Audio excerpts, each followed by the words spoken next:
We've had the way to Security do Minister Dan Jarvis in Parliament in the last half an hour saying, oh, this isn't official government policy, it's old, it's not current policy, nothing to say here. But it's what these people think. And it's what they ordered. It's the review they ordered after a major horrific attack and major riots. Yeah. And it is, as you say, it's what they think. It's in the DNA, Julie. Absolutely. Ian Collins up next. Is going to be a rip-roaring show. I have to say, it's been a really lively one. Claire Pistol, thank you so much. Thank you for your fantastic calls. I wish we'd got more on air. So much to talk about. So many top guests. Thank you to everyone. I'm done for the day. I'll be back with you tomorrow. Goodness knows what's going on tomorrow. This is Talk. We are, of course, the home of common sense.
Across the UK, on DAB+, on YouTube, on your mobile, and on your side.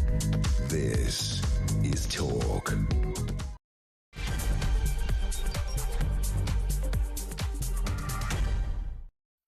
And good afternoon. 3 minutes after, what's that, 1 o'clock? I think it might be.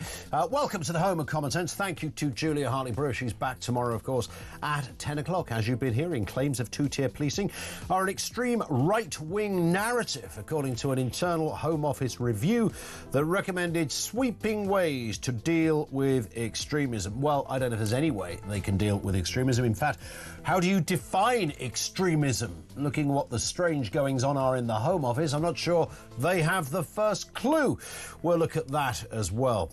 UK population is projected to reach 72.5 million by 2032. That's in 7 years' time. That's an increase caused almost entirely by net migration. You don't really need to be some kind of statistician or demographer or somebody who deals with that kind of stuff to work out that this is probably the north end of unsustainable. We'll look at that as well. And Donald Trump's border czar says the administration has no apologies as mass deportations of criminal illegal migrants gets underway, and that anyone who doesn't like it should take it up with Congress. Hard to argue. More on that and everything you need to know, all the breaking news right here on Talk 0344 499 1000. We have so much to get into this afternoon. The headlines are pretty simple. Ministers have rejected civil servant advice to widen the definition of extremism to include potentially violent environmentalists, the far left, conspiracy theorists and men prejudiced against women. I don't know what they mean by that. Are they talking about like an old 1970s comedian that tells mother-in-law jokes? Does that make them an extremist? Home Office Minister Dan Jarvis said the government rejected this advice, adding, Islamist extremism followed by far-right extremism are the biggest threats we face. By the way, can I just, on that specific point, it's not absolutely what we're talking about, but feel free to chip in. Can I just slightly reject the notion that Islamist extremism and far-right extremism are kind of battling it out for first place, like a sort of Liverpool and Arsenal. It's a close call, is the kind of message. It isn't a close call, by the way. Look, everybody knows this. Far-right extremism is a huge danger to our society, particularly young kids who hero worship all the wrong people, folk who believe in, I don't know, white supremacy. They're all part of the cesspit of the human gene pool. Eradicate them. We all get that. But the last time I looked, that miserable group, mostly thickos, are just that. Just that, really. It's all knuckleheads chanting inanity in the streets. They aren't blowing up music venues, beheading people, letting off bombs on trains, stabbing coppers and members of the public. I think there's a big old difference between the two. Not that it should be a battle for who's worse, but I think you take the point. But buried deep in this leaked report is something more concerning, something that raised a few eyebrows.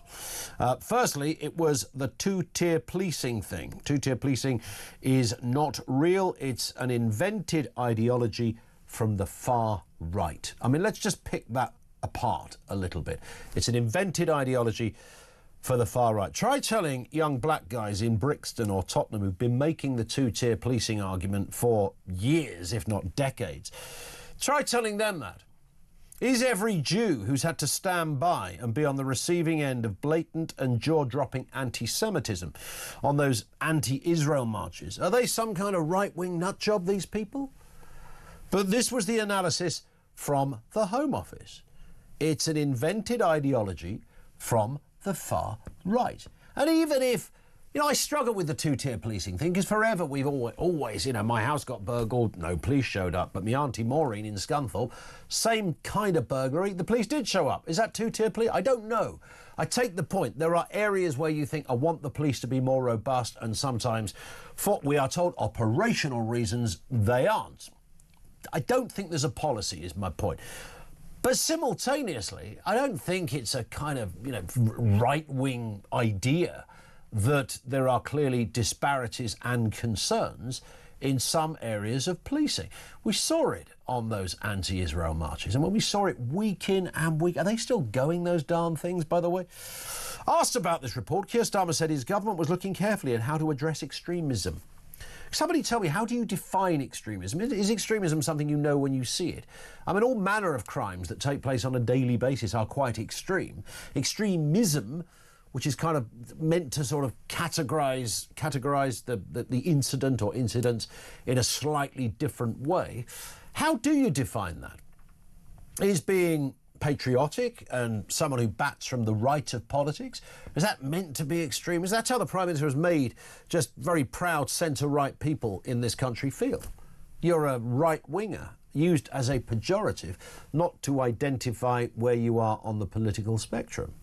We don't get that in the same way from Starmer about dodgy left-wingers. Has he ever looked at social media and seen what some of those clowns are writing on a daily basis? I mean, it's off the scale, some of what is being said. So Starmer says he's going to look at it. It's very important we focus on the threats so we can deploy our resources properly, and therefore we're looking carefully at what the key challenges are.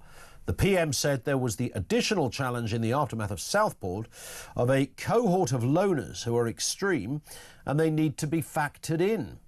I think we can all agree that the Southport killer was an extremist. Nobody could quite pinpoint where his loyalties lied. So Keir Starmer said, in the end, this comes down to is the safety and security of people across the United Kingdom. That's my number one focus. Can I just get your take on all of that, please? 0344 499 1000. I would like to get into that, how do you define extremism thing. I think we sort of know what it is. if you're a right-winger or a left-winger, but you are hell-bent via the conduit or with permission of your ideology, as you see it, to carry out horrendous, terrible, often lethal acts, then, by definition, you're an extremist. But that doesn't mean to say that everybody that joins in a particular subject or area of discussion and they bat from either the left or the right doesn't make them an extremist. I mean, anyone can say, if you're Jeremy Corbyn, then, Rishi Sunak's an extremist compared to him. And in fact, Sunak could argue the same thing. He's an extremist over there because he's so far on the... It's such a daft kind of way of trying to define where we're at. We just want to spot the bad people. I think we know the bad people when we see them, wherever they come from. Right? How do you define extremism? 0344 499 1000. Let's get a word on this and the other big stories of the day. The writer and comedian, broadcaster and comedian is Steve N. Allen. He's back with us. Good afternoon to you, Steve. Good afternoon, and probably an extremist as well. Yeah, well, that background is a bit extreme, frankly, that you're up against there. Where did you buy that from? Mr. Tumble, what's going on? I can turn it down. I bought extra lights. I don't know how many I need. I do have the ability to lower it a bit. Is that better? I don't think, that was very instant. Lower lighting on request. I didn't know we were in that gear. I like this. Well, according to this internal report, Steve, as you know, the Home Office review looking to change the way that extremism is dealt with claims, of course, two-tier policing. That was described as a right-wing narrative. Let's have a listen to Keir Starmer, what he had to say back in August on that specific issue of two-tier policing. There's no two-tier policing. There is policing without fear or favour, exactly as it should be, exactly what I would expect and require. So that is a non-issue. The focus here is not on the apparent motivation of anybody involved in this. This is not protest. This is violence. It's violence on our streets being inflicted and targeted on communities, and we're not going to tolerate that in this country.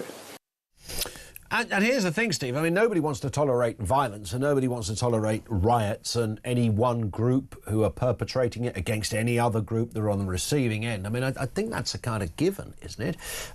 But the idea now that if you have concerns about the police, you're part of some sort of mad right-wing ideology, that's a bit iffy, isn't it? It's a bit of a wobble from the Home Office there.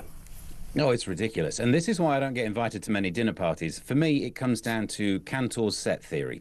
So the elements of the set don't define the entirety of the set, right? And if they taught that in school, we probably wouldn't be having this argument, because what they've identified is that right-wing people think there's two-tier policing. Does that mean that thinking there's two-tier policing means you're right-wing? No. But some people can't get their head around it. Like, this report does not get its head around it. Right-wing people will talk about not liking grooming gangs. Does that mean it's right-wing to not like grooming gangs? Of course it's not. What a stupid thing to say. Yeah. It's like having celiac disease means you don't eat bread. If you don't eat bread, does that mean you've got celiac disease? Of course it doesn't. You don't have to. It's not this dichotomy. It's a false dichotomy. Like, Hitler liked dogs. Do you have to say you don't like dogs now? Otherwise you're a Nazi. It's not even like shades of black or white. It's just admitting that there's more than two states and stop trying to force the argument just into those two. Yeah, I like the dinner party point you made there at the beginning. I mean, there are other reasons, by the way, you don't get invited to dinner parties, Steve, but let's not broadcast that at the moment. But interesting, you're right, in this idea that the Home Office have yet again, the government have yet again thrown out this kind of right-wing thing. It's about the third time in any sort of meaningful way they've done this. I mean, I understand that, there is such a thing as being a right-wing nut job, but defining an entire group of people in that way, which the Prime Minister and Yvette Cooper and clearly the Home Office, they seem quite relaxed at doing this. They benefit from it, though, don't they? I can understand the logic, as ugly as it is, that if you disagree with us, if you try and criticise us, well, right-wing people criticise us, so are you a right-winger now? Then you don't have to defend any of the points. Of course, even if there is no two-tier policing, and I'm sure we could have that debate, but even if there's none, it's perfectly legal to say, oh, there might be two-tier policing. If you're not even allowed to raise the subject, let alone progress with the argument, without fear of being called an extremist, then, I mean, it's really dark, isn't it, being silenced? for fear of being called a right wing, for being called an extremist. Otherwise, you just have to go along with it. Look, I realise the government itself haven't accepted all the points of this report, and the report was in part done by a conservative think tank. So, there's plenty of blame to be spread around all of politics. But it's got dark notes of being controlled, hasn't it? Absolutely.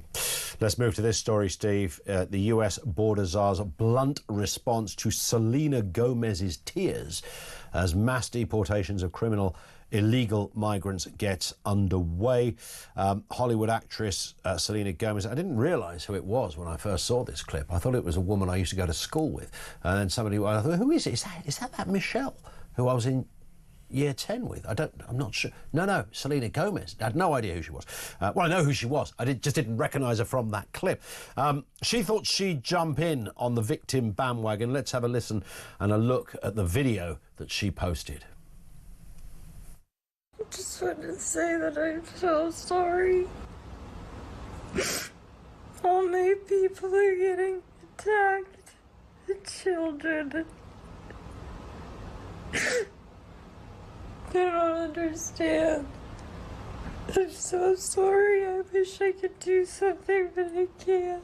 I don't know what to do. I'll try everything, I promise.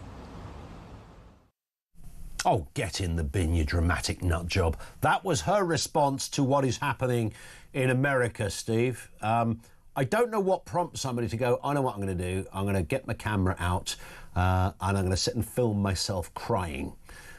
Because, of course, if you did that, you'd go, I better do another take. Yeah, she's an actress, for God's sake. Do another take. So you'd do that. But she clearly wanted that shot, right? The tears. And she's so very sorry because the United States are deporting people who've committed a criminal act, or by definition of their status, being illegal is also a criminal act. But it's upset our Selena. And I watched that and it made me think, why are they making the celebrities cry? No. I can do another take. I don't think I really got that one. Can we take first positions? Yeah, you're right. I mean, it's not just it's performative. Of course, it's performative because it's being filmed. And even if accidentally you were thinking, do you know what? I'm just going to do a TikTok. And no, wait a minute, I'm crying. It was sent. It's not like it's automatically uploaded. So many decisions go along that pathway to be like, I want to say something about this, but I'll do it through the medium of tears and that noise that people make when they're crying. Yeah. Didn't even have subtitles on. It's the one rule of social media clips. Put subtitles on, especially if you're just making sounds. Trouble she ended up sounding... I don't think she's quite up there with the subtitles. She's that kind of mid-generation, early 90s kid that knows more than the early 80s kids when it comes to, but not as much as the 2000 kids do when it comes to how to produce a TikTok video, which is very easy. It's all there for you. But she ended up sounding like Michelle from Ashford, and that's not what you want to go. I remember her. I think you went to school with her. Oh, did you? That's her. Not only is it's performative, I'm not sure why you think this is the way to further the argument. You could have a serious argument about whether people without documents should be documented. You shouldn't want a system where no documents are useful. That's the problem. Pick a side. Poop or get off the pot. Either you think that you should be dishing out some documents, or you should be getting rid of people who are undocumented. The idea of having a system that is failing and not wanting any improvements seems ridiculous, but there's no logical argument here. It's emotional. Yeah. I don't even have to back that up as a point. Of course it's an emotional argument. It's done through the medium of... Yeah, that's all you need, a bit of that. And you can only I didn't read the comments below the post, but I can obviously I can only imagine there are people perhaps saying things similar to us, but maybe there were others who were very sympathetic to Selena's plight. Poor Selena. It's not about those kids, it's about Selena, isn't it? Because that's the overarching point. It was about her. Very briefly, Steve, UK population set to hit 72.5 million by 2032. That's a 5 million growth driven almost entirely by immigration, as births are offset by deaths. So it's an immigration issue. This is mostly legal immigration, by the way. It's not people floating across the channel, although that would clearly be a factor. But broadly, it's legal immigration. We have a problem. The problem absolutely buried in this story is the fact that we are not getting around to doing it. the old rumpy pumpy, the old horizontal jogging. We're not doing enough of that, are we? Our birth rate is dropping, and there are many reasons why. But look, yes, the numbers will go up. Can we sustain in the 70 millions as much as we did in the 60 millions? Yes, if we get around to building infrastructure. Boring conversation. The better one is, why aren't people wanting to have kids? I mean, obviously, as a relatively new parent myself, I realise the message I put out there is how exhausting and not rewarding it is. So in part, it's my fault. But that's the big one here, isn't it? We've just stopped. That's how a civilization can end. Why has it stopped? I mean, I don't believe everybody's gone, well, it's quite expensive having kids, so because that's never really been a factor. You think how many TV shows have been made on, the family of 10, and no one's ever worked, but they carried on having kids. So I don't think that's necessarily been a factor, but for some reason, we've stopped the horizontal cha-cha, and there must be a reason behind this. Yeah, I mean, you still can get pregnant through vertical cha-cha. We should say that. I feel as good public service broadcasters. It's a risk of pregnancy. The vertical cha-cha is still an option, although there are laws of physics that will explain why perhaps your success rate might not be as good, despite the speed that those little boys can swim. Then there's diagonal as well, but you will put your back out. But you will, and everybody's back out, frankly. But yeah, it is money. It's not just that. That's the thing, isn't it? It's expensive, but it's always been expensive. Yes, you tend to need to move out before you start a family in someone's box room. Yep. But enough of these things, they don't cover the whole story. For some reason, we've just changed our priorities and not wanting to reproduce anymore. Yeah. The number of over 85s is expected to double to 3.3 million by 2047 due to an ageing population as well. Great we live longer, but of course, in terms of how you operate the infrastructure of a country, they are genuine concerns. We'll have more from Stephen Allen in a couple of moments' time. He's back with us on the programme. Transgender athletes facing blanket bans at the Olympics. A lot of Trump stuff here. The former referee who said he was hiding his sexuality in the macho world of football. It got so bad, he hoovered up several grams of Peruvian marching powder to get him through it. It's possible. Is that an answer? We'll talk about that and more with Steve coming next. Over to you as well. How do you define extremism? What do you make of this Home Office report? Two-tier policing. We're throwing the entire kit and proverbial caboodle at this one. Our lines are open. This is Talk.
There's a whole page devoted to the manosphere and incels and misogyny, and that's the same length of focus as goes on Islamist extremism. Unbelievable. The Commission for Countering Extremism did a report into what's known as incels, men who are involuntary celibate and inhabit a sort of bit of the internet where they all sort of grumble and gripe. And what they found was, there's some mental health issues here, there's some need for support in that area, but it's not terrorism.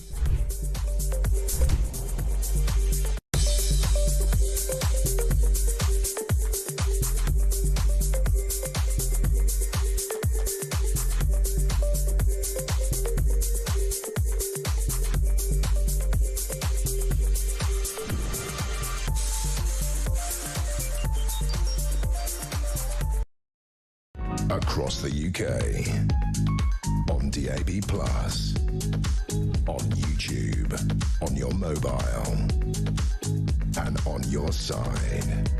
This is Talk.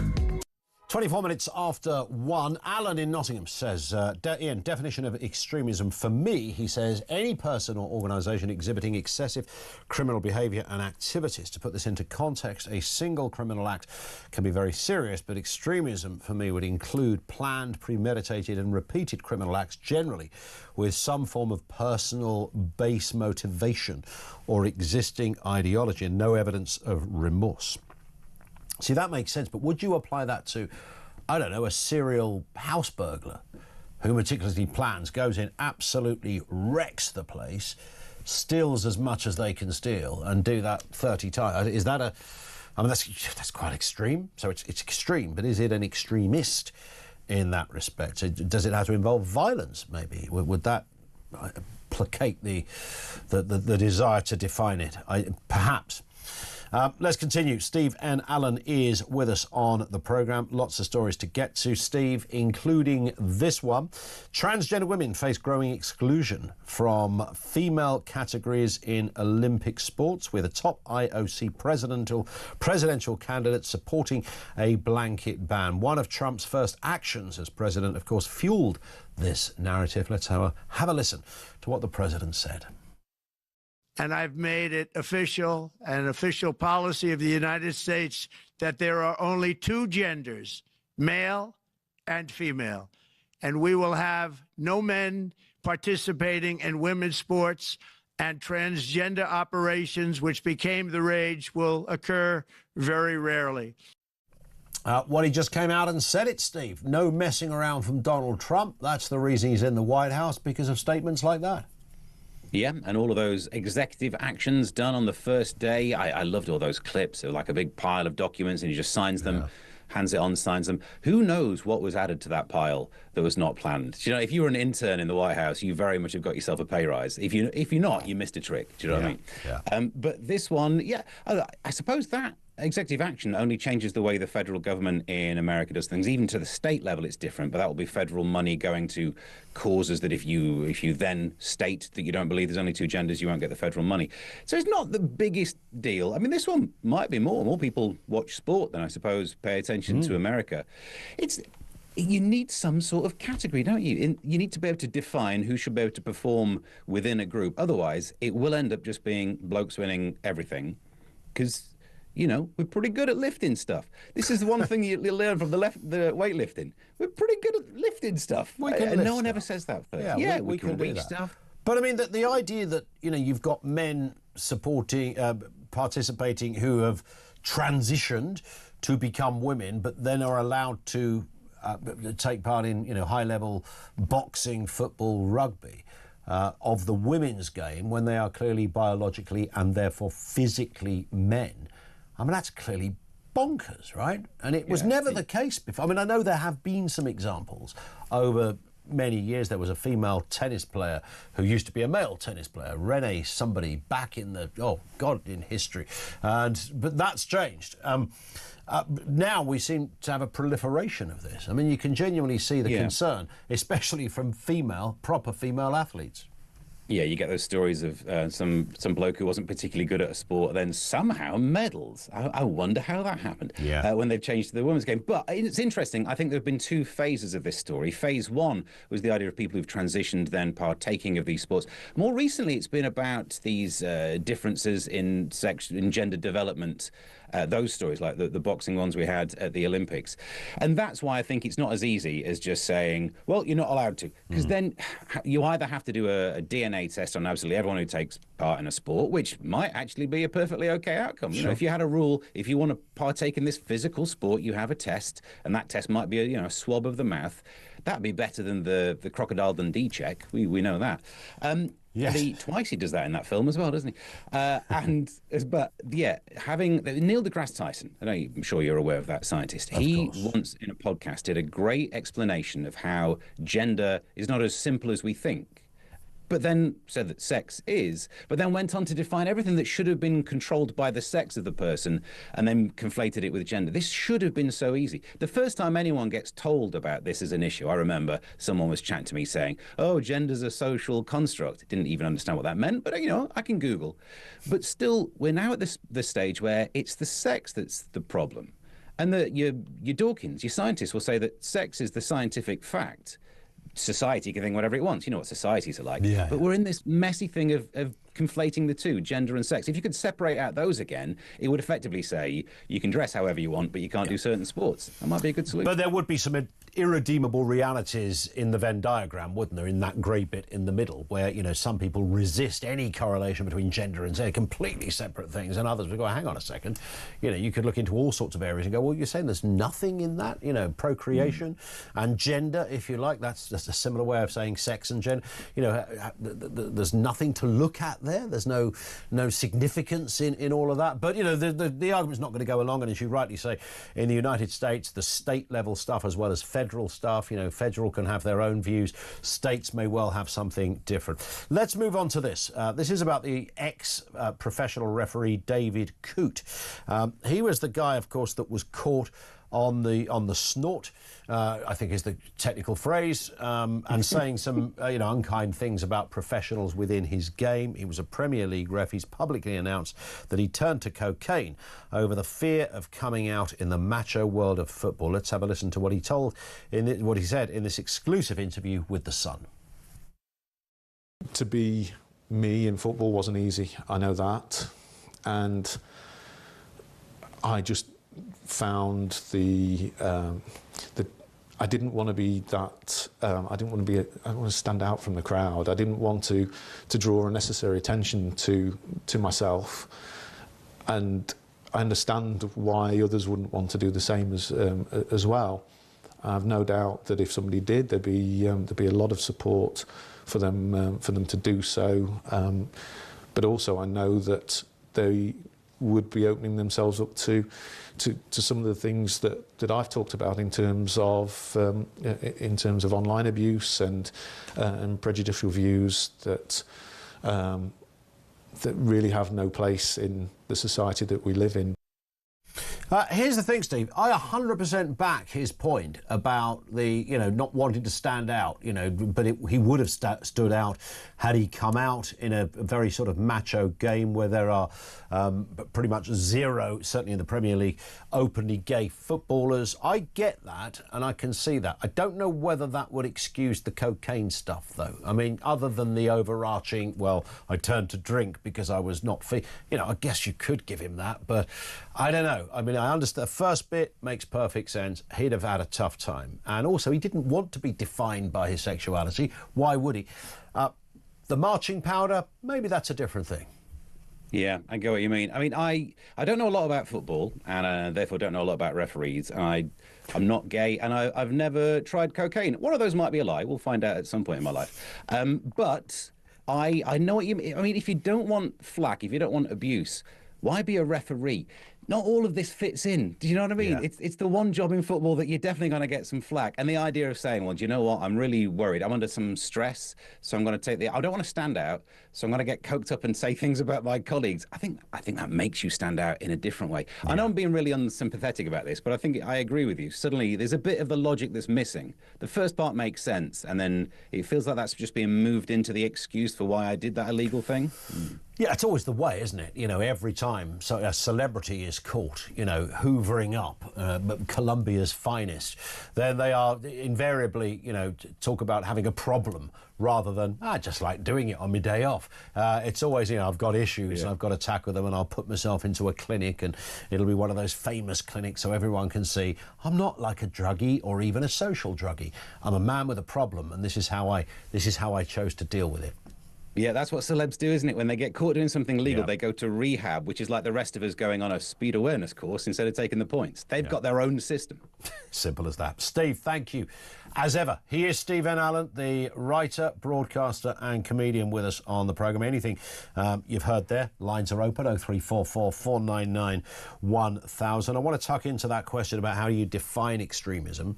The two-tier policing issue is obviously there as well. We're going to speak to Andrew Gilligan, senior fellow at the Policy Exchange. It was the Policy Exchange, of course, that revealed this secret Home Office document. They knew all about it, so we can as well. And Graham Whettone, former cop and author of How to Be a Police Officer. His take as a very, very experienced and well-respected police officer in the past.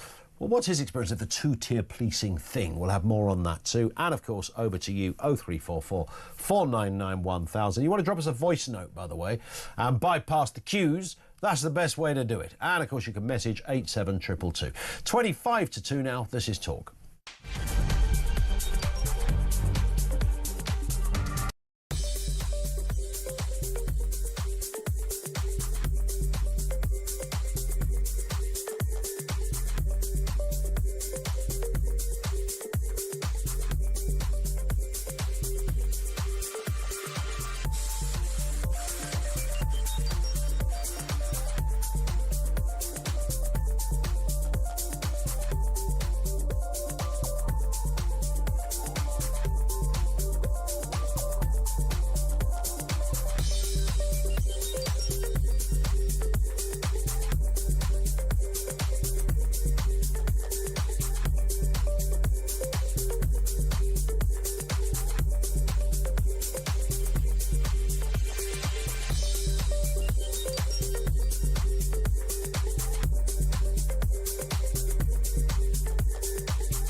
Across the UK, on DAB+, on YouTube, on your mobile, and on your side. This is Talk. It does indeed. 0344 499 1000. This comes in from Justine, who says, on the issue of population and population figures and growth, why are people not having kids? The only people who can afford to have kids are those who are rich or those who are unemployed, people who've scrounged off the state. My husband and I would have loved to have had children, but we could not afford them. So we're now in our 60s, but what we can do what we want without having to answer to anybody. Yeah, I mean, I've got mates who haven't got kids, and I think anyone, you can both have a bit of envy. Both sides can have the envy. You look at mates and think, wow, answerable to no one at all. There's no worries about, that whole idea. Frightens the life out of me having young kids and thinking, well, what's going to happen in, they're 6 and 11. But when they're, 16, 17, in that teenage, going out, driving a car, going travelling, man, the worry is going to be off the scale. Justine, thank you very much indeed for that. Totally get it. And there's nothing wrong with whatever decision you make, right? I think that's fair enough. 0344 499 1000. Claims of two-tier policing are an extreme right-wing narrative, according to a Home Office report. Extraordinary stuff. It recommends expanding the definition of extremism to include misogynists, conspiracy theorists and environmental activists. I mean, some of these groups are nut jobs. I'm not sure they're extremists, but the Home Office rejected that. 38 recommendations were rejected by Yvette Cooper. In a moment, Graham Whettone, former cop and author of How to Be a Police Officer, specifically on that point of two-tier policing. But first, senior fellow at the Policy Exchange is Andrew Gilligan. Andrew, good afternoon to you. Good afternoon. Nice to have you with us. So as you guys have got your hot hands on this this report, naturally I won't ask you how. However, it's out there now, and it does make for some pretty interesting, I would say compelling reading. And the more you read it, the more your jaw drops open. Yeah, it's pretty extraordinary, isn't it? I mean, it downplays and sort of decenters Islamism, which is by far the greatest threat to national security, and instead kind of goes for this massive smorgasbord of things it calls extremism, like, you know, membership of the manosphere, which is a kind of like misogynist organizations online, belief in conspiracy theories, violence against women. You know, some of these things are wrong, clearly, but they're not extremism. And and the risk is that you know, this approach, if it was adopted, could swamp already quite stretched counter-extremism staff, counter-terror police, with thousands of new cases, and that just increases the risk that genuinely dangerous individuals get missed. And obviously, it's a serious mistake. It's seriously confused. They said I said at the beginning of the show, just on that point, and obviously Dan Jarvis and others, he's the Home Office Minister for those who don't know, making the point that Islamist extremism followed by right-wing extremism are the biggest threat we face. And I said at the beginning, I reject that notion in some respect, as if they're kind of battling it out for top place, as if there's almost an equivalence there, when clearly and demonstrably, obviously, right-wing extremism is full of nut jobs who we'd rather weren't around. But the idea that they kind of sit side by side is a nonsense. I agree with that. So the numbers are very clear. So there's been 102 deaths caused by terrorism in Great Britain since 1999. And of those, 6 were caused by far-right terrorists, and 96 were caused by Islamist terrorists. There's 94% of deaths caused by Islamist terrorists, and injuries as well. 88% of deaths since 1999 caused by Islamist terrorists. And to try and equate the two is wrong. The police spend 80%, counter-terrorism police spend 80% of their time dealing with Islamists and 10% dealing with the far right, 10% with a rag bag of other things. Yeah. I have a feeling that if Keir Starmer or Yvette Cooper were on Family Fortunes, Andrew, they would just simply answer right-wing extremists to every question that was put to them. It does seem to be a bit of a go-to now over there at number 10 and at the Home Office. And they did it again with the two-tier policing. You know, we can all argue about, you know, well, sometimes the police turn up for this but not for that, and it's not always pretty. But the idea that somehow makes you far right because you have that concern, again, this is bonkers territory. It worries me a great deal because quite clearly, I mean, you don't have to believe that all policing is two-tier, but there have quite clearly been examples of two-tier policing in this country in the past. The obvious one is the grooming scandal. The police would have treated those cases completely differently if the perpetrators were white or the victims were middle class. And that's two-tier policing of the clearest kind that has been admitted by numerous official inquiries. So to say that stating the facts about things like that are right-wing extremists is terribly dangerous. And there's a whole series of other things like that in this review. They talk about rolling back some of the protections that have been put in place against non-crime hate incidents being reported against people. So, these are incidents basically where if you say something that anybody doesn't like, they can go to the police and ask them to register a non-crime hate incident against you. And it's not a criminal record, but it does have real-world effects. The state have no right to be noting and databasing your opinions. Of course. And I didn't realise this until yesterday, but apparently that Amber Rudd, the former Tory Home Secretary, had a non-crime hate incidents recorded against her for a speech she made at Tory party conference because somebody didn't like the speech. And obviously we've seen cases as well of kids being given non-crime hate incident records for, playground insults, journalists. There was a guy. I mean, the thing that triggered the code of practice, which this document proposes to reverse, was a guy called Harry Miller, who made gender critical tweets, that is, critical tweets of the idea that a man is a woman, and he got a visit from the police, and his name was recorded on a non-crime hate incident database. Took it to court. The Court of Appeal said this is outrageous. It's an interference with his freedom of expression. That is why the code of practice was set up to try and claw back this practice, this practice of recording, criminal recording things on police databases about people's opinions, and that is what Labour is now plotting to reverse if we are to believe this review. Well, there's nothing like they love a database, don't they? I mean, that's sort of in their DNA. We mentioned this yesterday. Gordon Brown, Tony Blair sort of started the database type of governments, where if you can't put it on a spreadsheet and explain it with a big impressive chart in a big impressive meeting with lots of people called Miranda, then there's something wrong.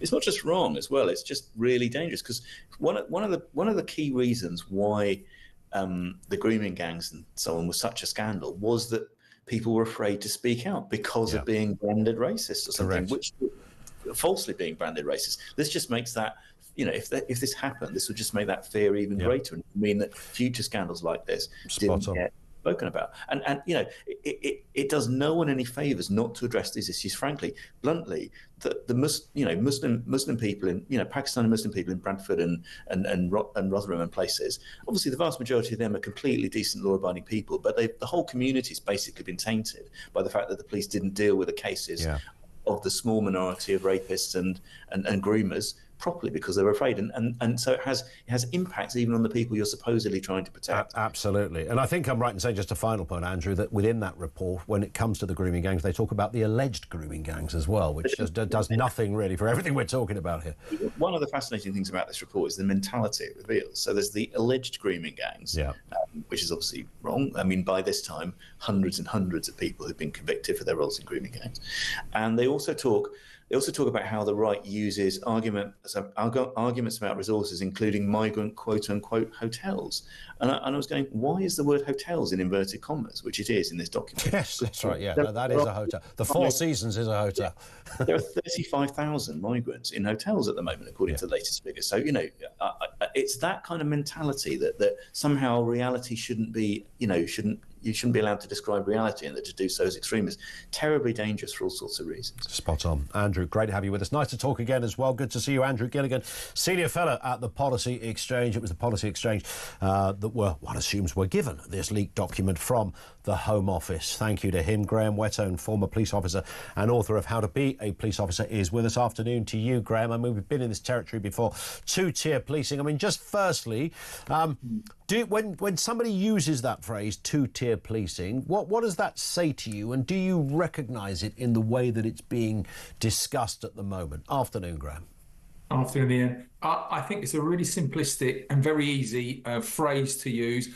I don't recognise it. I think there's far more tiers or levels in most policing. It's usually used in public order type situations, protest type situations, where there's a perception that the police have reacted differently because of some either favouritism or preference for either a group or an assembly taking place. So I don't recognise it within the public order world.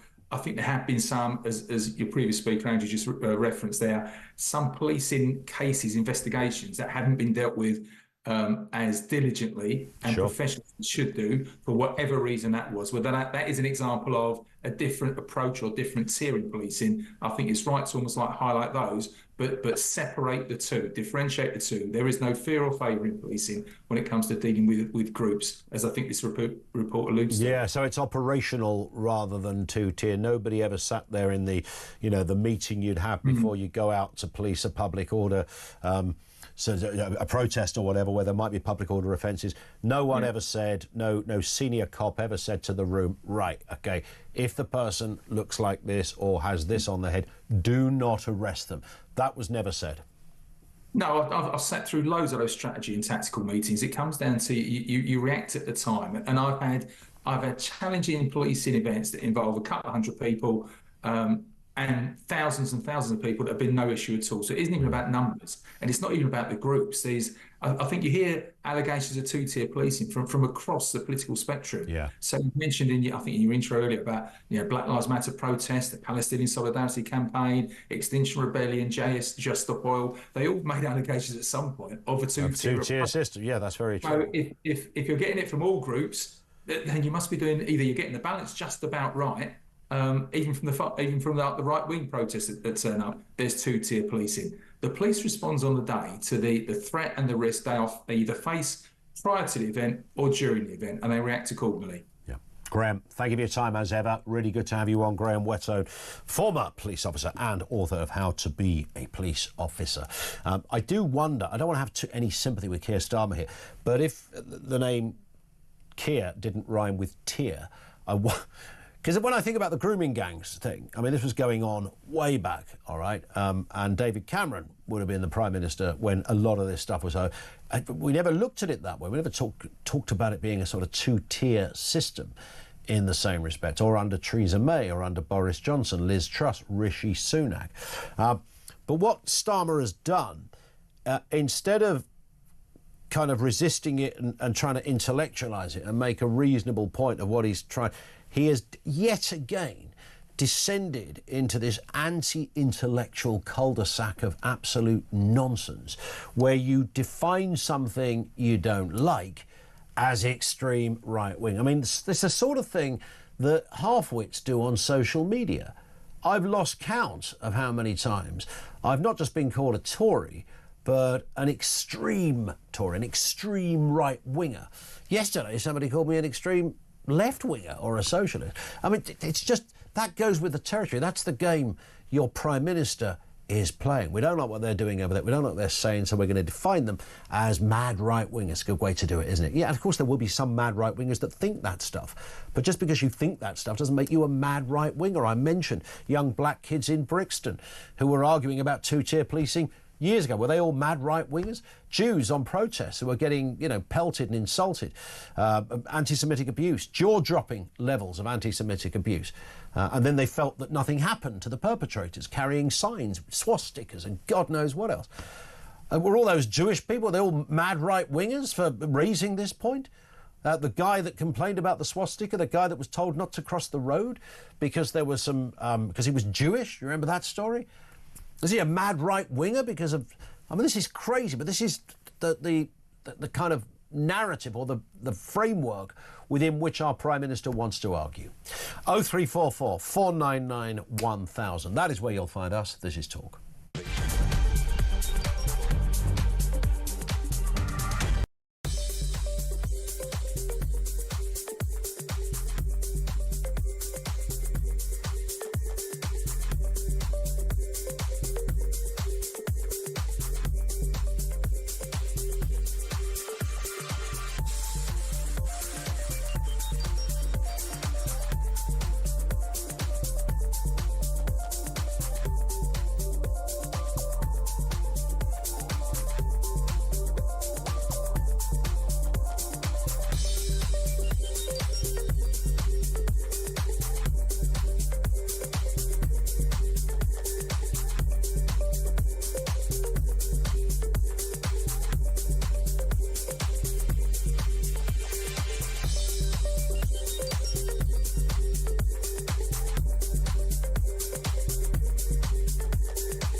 what they did in 2019-20 was to introduce a new category of terrorism, which they called no ideology. 2/3 of the referrals, which were Islamism, suddenly became no ideology. Somebody who could have been picked up by the system was ignored. This ends up with 3 little girls dead and 23 other children and their teacher terrorized pretty much for the rest of their lives.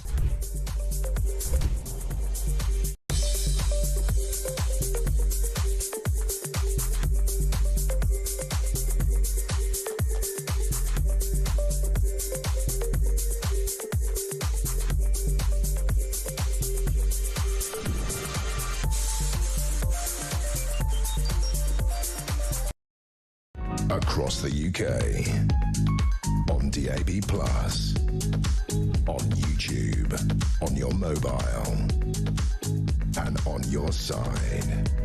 This is Talk. It is Talk. This is Adrian in Wales. It doesn't say where in Wales. Mr. Collins, this is classic lefty duplicity. Expanding the scope of what is considered to be extreme views will, by definition, narrow the scope of what is considered to be acceptable views. That's a great way to word it as well. It is exactly that. Although a lot of it has been rejected. I mean, thankfully, the only house point Yvette Cooper gets, they did reject a lot of this advice in this report. Let's talk to Phil in Hertfordshire. How are you doing, Phil? Good afternoon, Ian. Yeah, I'm doing very well, thank you. Good. What are your thoughts? Well, the extremists, I think in my interpretation of that would be someone who's premeditated and planned then to actually cause maximum disruption or fear or terror. That would be an extremist. I mean, when you go back to the riots, that wasn't planned. That was just like a catalyst, wasn't it? Something happened, 2 things got put together, and boom, you got the result. So you can't call them people extremists.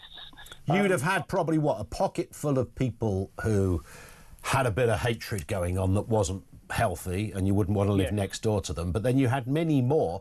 And in fact, the report did say that particularly kids, and I assume they're talking about 13, 14-year-olds here, taking part, were doing it for, for the joy of joining in, as it were. Absolutely, yeah.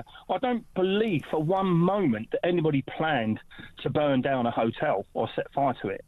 It was just a spontaneous thing. Obviously, the red mists come down, and as we know, you only need to see one idiot do something, and then once that red mist is down, you've lost control. Others will follow. It's the sheep mentality, isn't it? Yeah. But the extremists, like Just Stop Oil, they plan to go in and sort of damage and vandalise paintings and spray orange paint everywhere.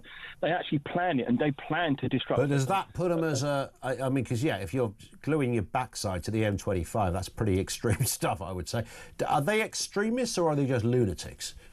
Well, I think it's both. I think they are lunatics, but they are extreme because they are extreme in putting their point across.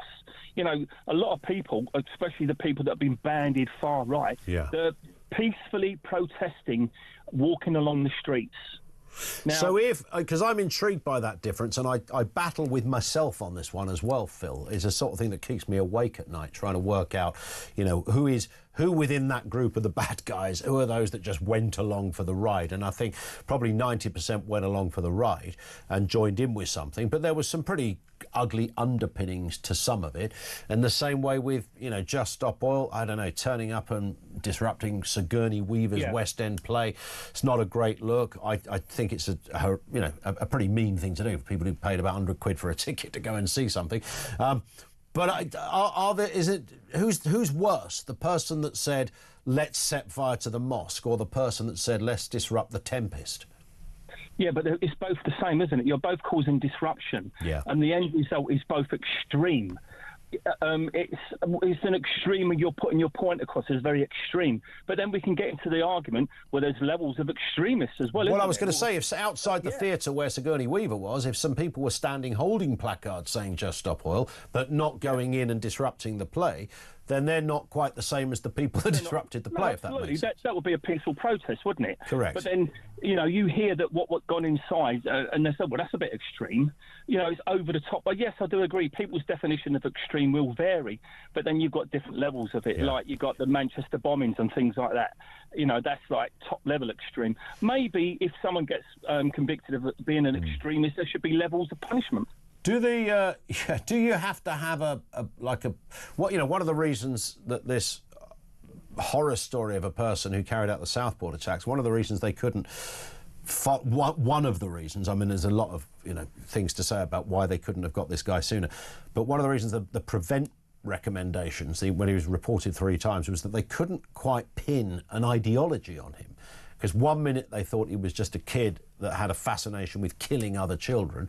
The next minute, well, he's got an Al-Qaeda manual. And then the next minute he's watching school shit. They couldn't quite pin it. So to be called an extremist in the true sense of the word, do you have to have a political or religious ideology? No, I don't think you do. We got, the fact that, because we can't pin an ideology on him, we can't call him extremist. I think it's a cop-out. Yeah. The guy was a liability. He was dangerous.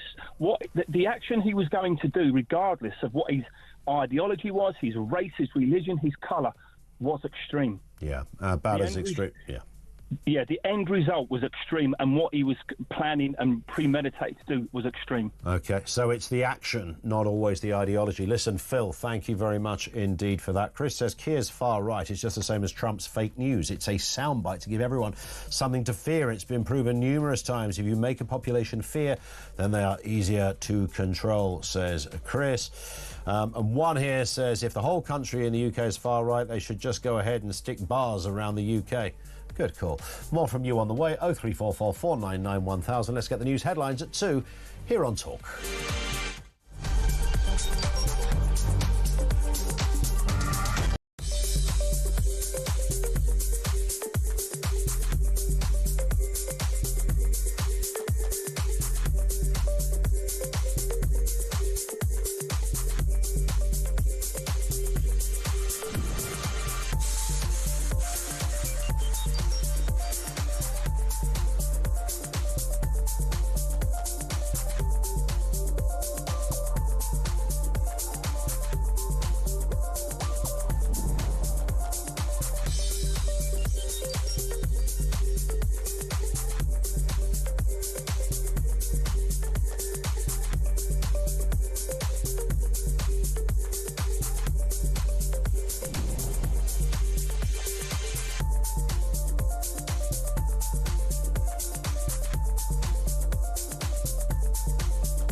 Across the UK, on DAB+, on YouTube, on your mobile, and on your side. This is Talk.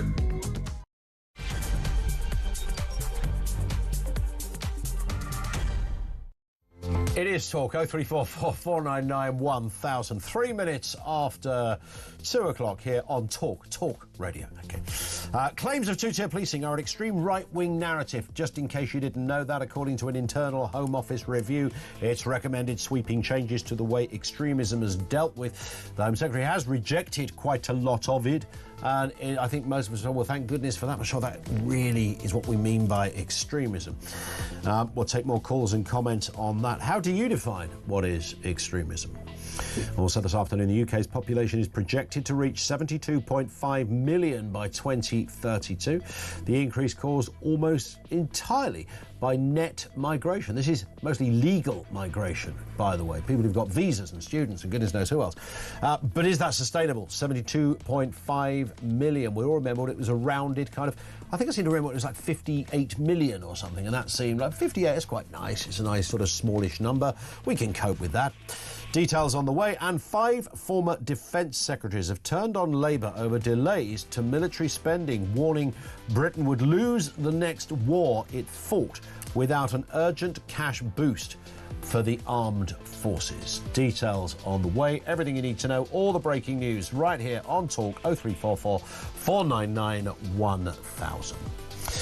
Sam says, this is reference population and procreation. In 2004, after wanting to be a dad since I was in my late teens, I decided, after having a strange feeling, that in the not too distant future, the world was going to not be a nice place to be at all.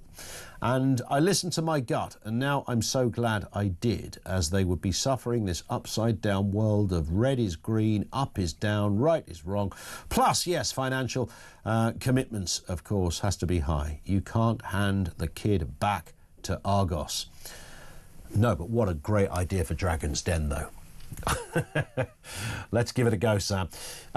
You're right. I have that feeling all the time about, the kind of world kids are in a world that I can only imagine getting increasingly more difficult. And instead of, events sometimes overtake reality, because you look back at, kids that, and we've all done this, there's a little rose-tinted glasses thing, and then there's having no phones or computers. And what did we do as kids? And this is the sort of conversation you used to hear people in the war talk about what they didn't do, because they didn't have what we had. We had loads of stuff compared to them, and now it's a whole different ball game.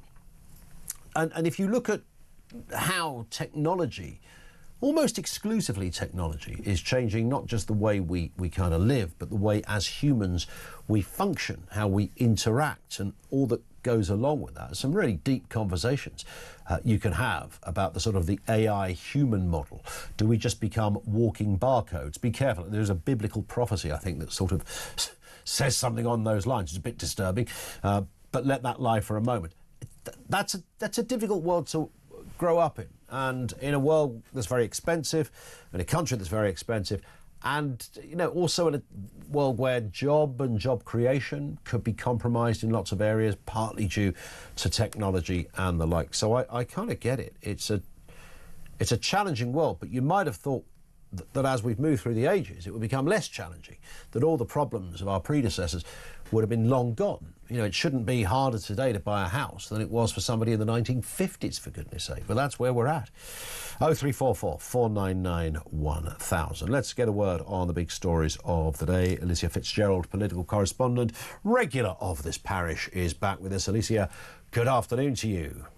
Good afternoon. Good to be back. Nice to have you with us. Two-tier policing is back on the agenda. I do wonder whether, and I said this earlier, Alicia, and I wasn't trying to be glib or smart about this, but and it's not really a defence of Keir Starmer in any way, but if his name, Keir, didn't rhyme with tear, would we be, in the same way as Thatcher's name rhymed with snatcher, but Ted Short, who was the previous Labour, most people don't even know this, even political geniuses like you, Alicia.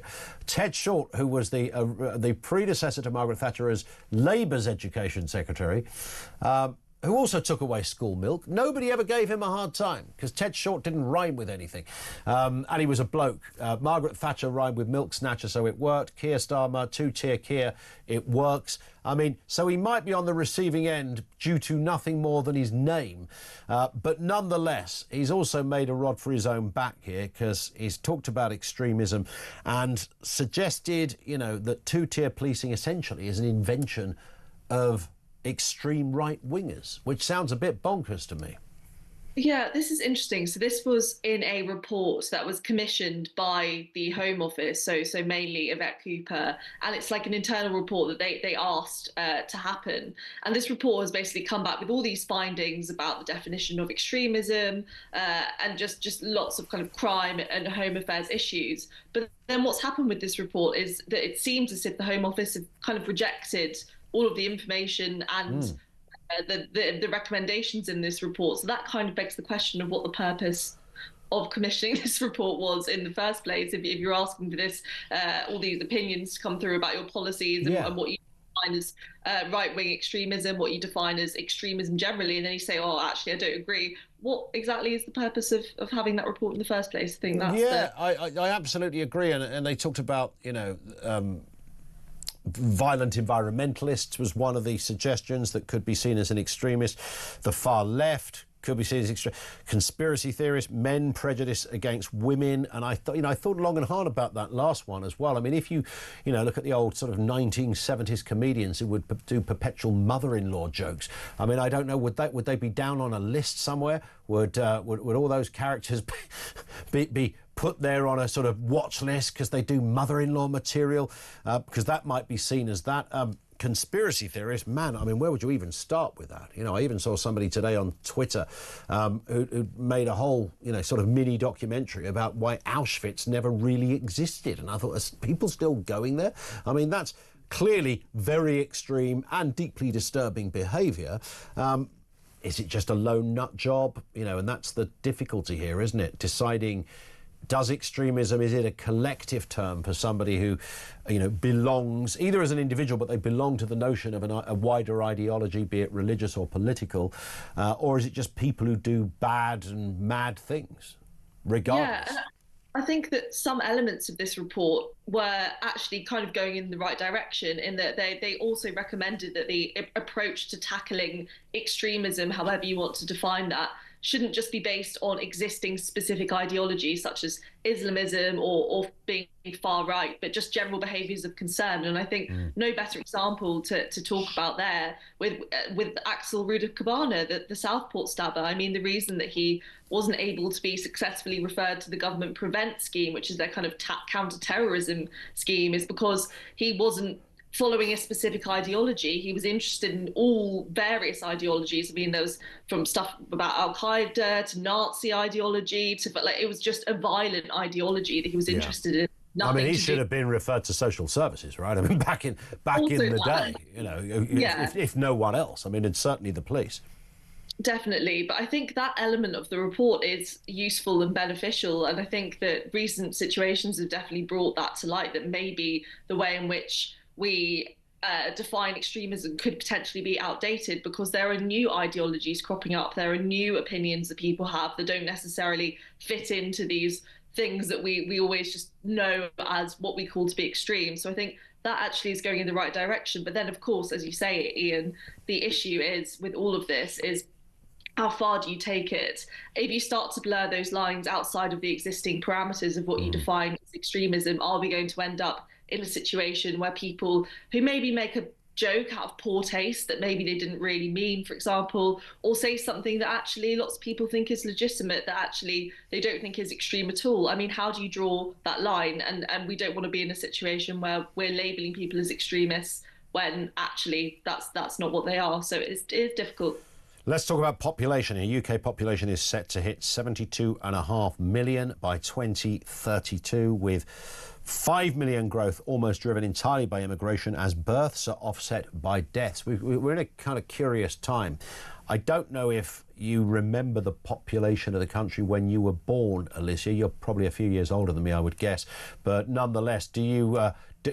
I can remember when I think it was 60 million or 58 million. That's not that long ago, by the way, in relative terms.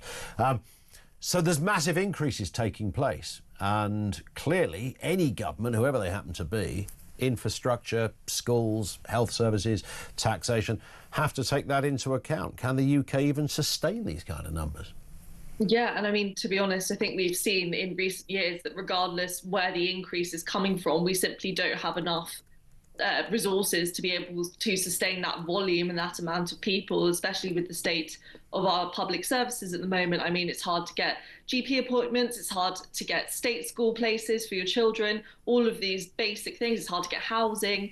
All of these things would suggest that we simply, at the moment, as the way in which the UK operates, we just don't have the resources and wherewithal to cope with the expansion at this rate. And I think it's interesting as well, because we often hear from people, particularly people with a more kind of traditional, slightly right-wing approach, I suppose, saying, "Oh, we need to have more children. You know, the birth rate's declining, bring it up." But then I kind of think, really, is there even room for all these children? Where are they going to go? Well, yeah, So I mean, it's a bit of a. That's why it's such a sort of deep and interesting question, isn't it? You've got a growing larger older population, because people live longer, and that's fantastic in most respects. But of course, it clearly does provide a challenge for healthcare and health services. It provides a challenge in terms of housing. If you have fewer people having kids, that's the bit I haven't been able to work out. Why are fewer people not having kids? Because, you know, money, I know you can sensibly say, well, cost of living is a bit expensive, but that's not ordinarily. I don't think sociologists have been able to identify that that's previously been a barrier to people not having children. People have kids, and that sort of overrides circumstances in many respects. Why are we stopping? Is it Netflix that's done it, do you think? We're watching more telly rather than going to bed. I don't know, Alicia. Is there a theory on this? God, that's an interesting theory. The Netflix theory. It might be known as that in years to come.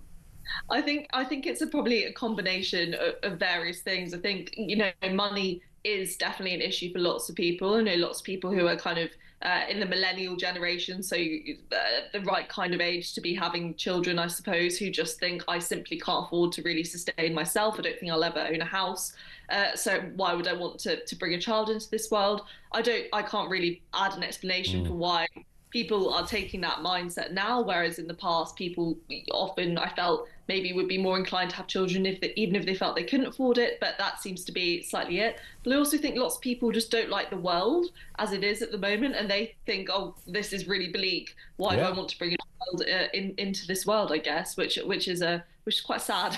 Yeah, we've had a few people make that point, that, you know, they looked at the world around them and decided, you know what, I don't know if I want to bring another person into this. And it's not just the cost of living. I mean, that's, you know, always going to be a challenge in many respects, but just the kind of place it is. And that shouldn't be the order of events, should it? By, you know, in the 21st century, at this stage, a quarter of a way through this century, we should have been in a very different place. And yet there's a sense that in some respects we've gone backwards on our forefathers and predecessors.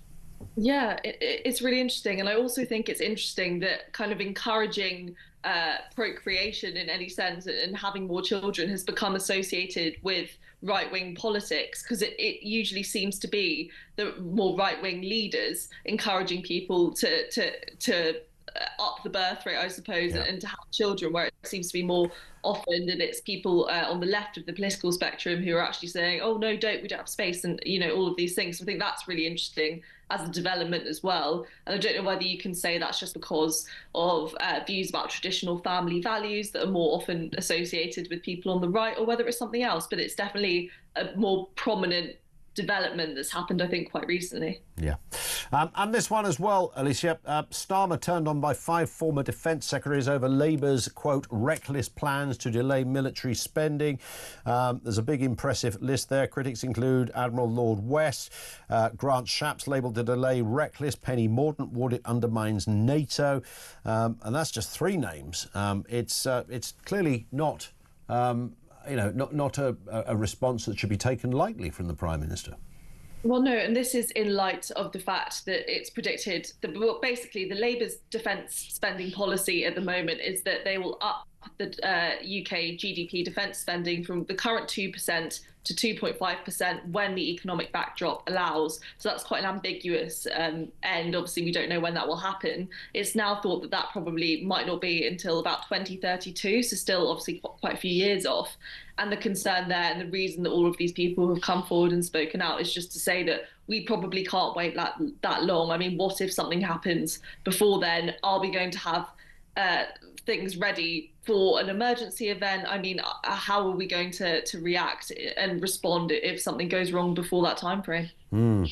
We've had this conversation, it seems, a little bit Groundhog Day on defence spending. There's never been, there's been little tweaks here and there, but never a massive boost in this respect for a long time. It's interesting as well because Donald Trump has been speaking about this a lot, and he has encouraged NATO member countries to increase their defence spending from NATO's target of 2% up to 5%. So that's obviously quite a big jump. But the likelihood of that happening is so slim. I mean, there are 33 NATO member countries at the moment, or 32, sorry, I can't remember one of them, and only 23 of those members meet the 2% target, let alone a 5% target. So I think it seems it's still not a huge priority for so many countries at the moment. And I think realistically, people are taking the view of if you're not on the border of a conflict that's occurring right now, it's not a priority, which I think has potential to go wrong in many ways. Absolutely right. Lots of ways. Alicia, thank you as ever. Great to have you with us. Alicia Fitzgerald, political correspondent with the big stories of the day. Over to you on that. 0344 499 1000. We'll go back to more of your calls in just a moment. Loads of messages as well to get through. Lots of real animated and well thought out ideas and thoughts on the big stories of the day. You can leave a voice note there as well. 0344 499 1000. This is Talk.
So what they did in 2019-20 was to introduce a new category of terrorism, which they called no ideology. 2/3 of the referrals, which were Islamism, suddenly became no ideology. Somebody who could have been picked up by the system was ignored. This ends up with 3 little girls dead and 23 other children and their teacher terrorized pretty much for the rest of their lives.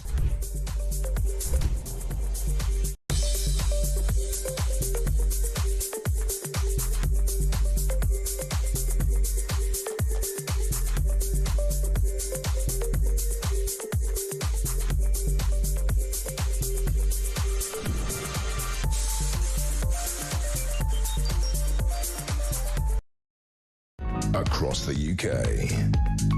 On DAB+. On YouTube. On your mobile. And on your side. This is Talk.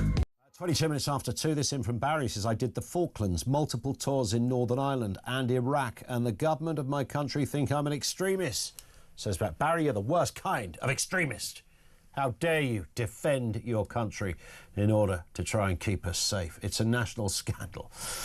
Ian in Newark says, reference extremism, from the information I've seen in the media in the past 30 years, Islamic extremism is proactive, far-right extremism is reactive. Stop the first, and I'm pretty sure the latter would disappear as well. That's a cracking way to put it as well. Ian, thank you very much indeed for that. And one in from another Ian, who's it's a plethora of Ians. Mainstream subscribes to and abides by democratic processes. Extremism is when an ideology and unilateral... What is that word? Unilateralifications. I've never heard that word, but I'm going to look it up. Step outside this definition. Yeah, I get the gist of it. You step outside the conventions of what most people believe to be acceptable. But then, you know, robbing houses, nicking... I know you drive down the road on a push bike and nick people's phones all day long, sometimes, you know, pushing them in the process. That's a fairly extremist thing to do, I would guess. Let's go to Amy, who's in London. On the two-tier question, Amy, what have you got for us? No, I was just going to say, because I'm American, I've been here 15 years. Welcome along. I think, I think that, and I've got an English ex-husband, English children, so I'm assimilating. But I think the police are kind of like the most normal people here. Like, they're doing their best. And, like, I dated a Met policeman who's actually a weapons trainer for about a year, and he was constantly worried. Like, you know, he told me that he had to warn the criminals before he was, like, handcuffs them. You know, the police can't do anything. Yeah. And I think overall, the individual police officers are great in this country. I'm scared of American police officers. They're like on a power trip.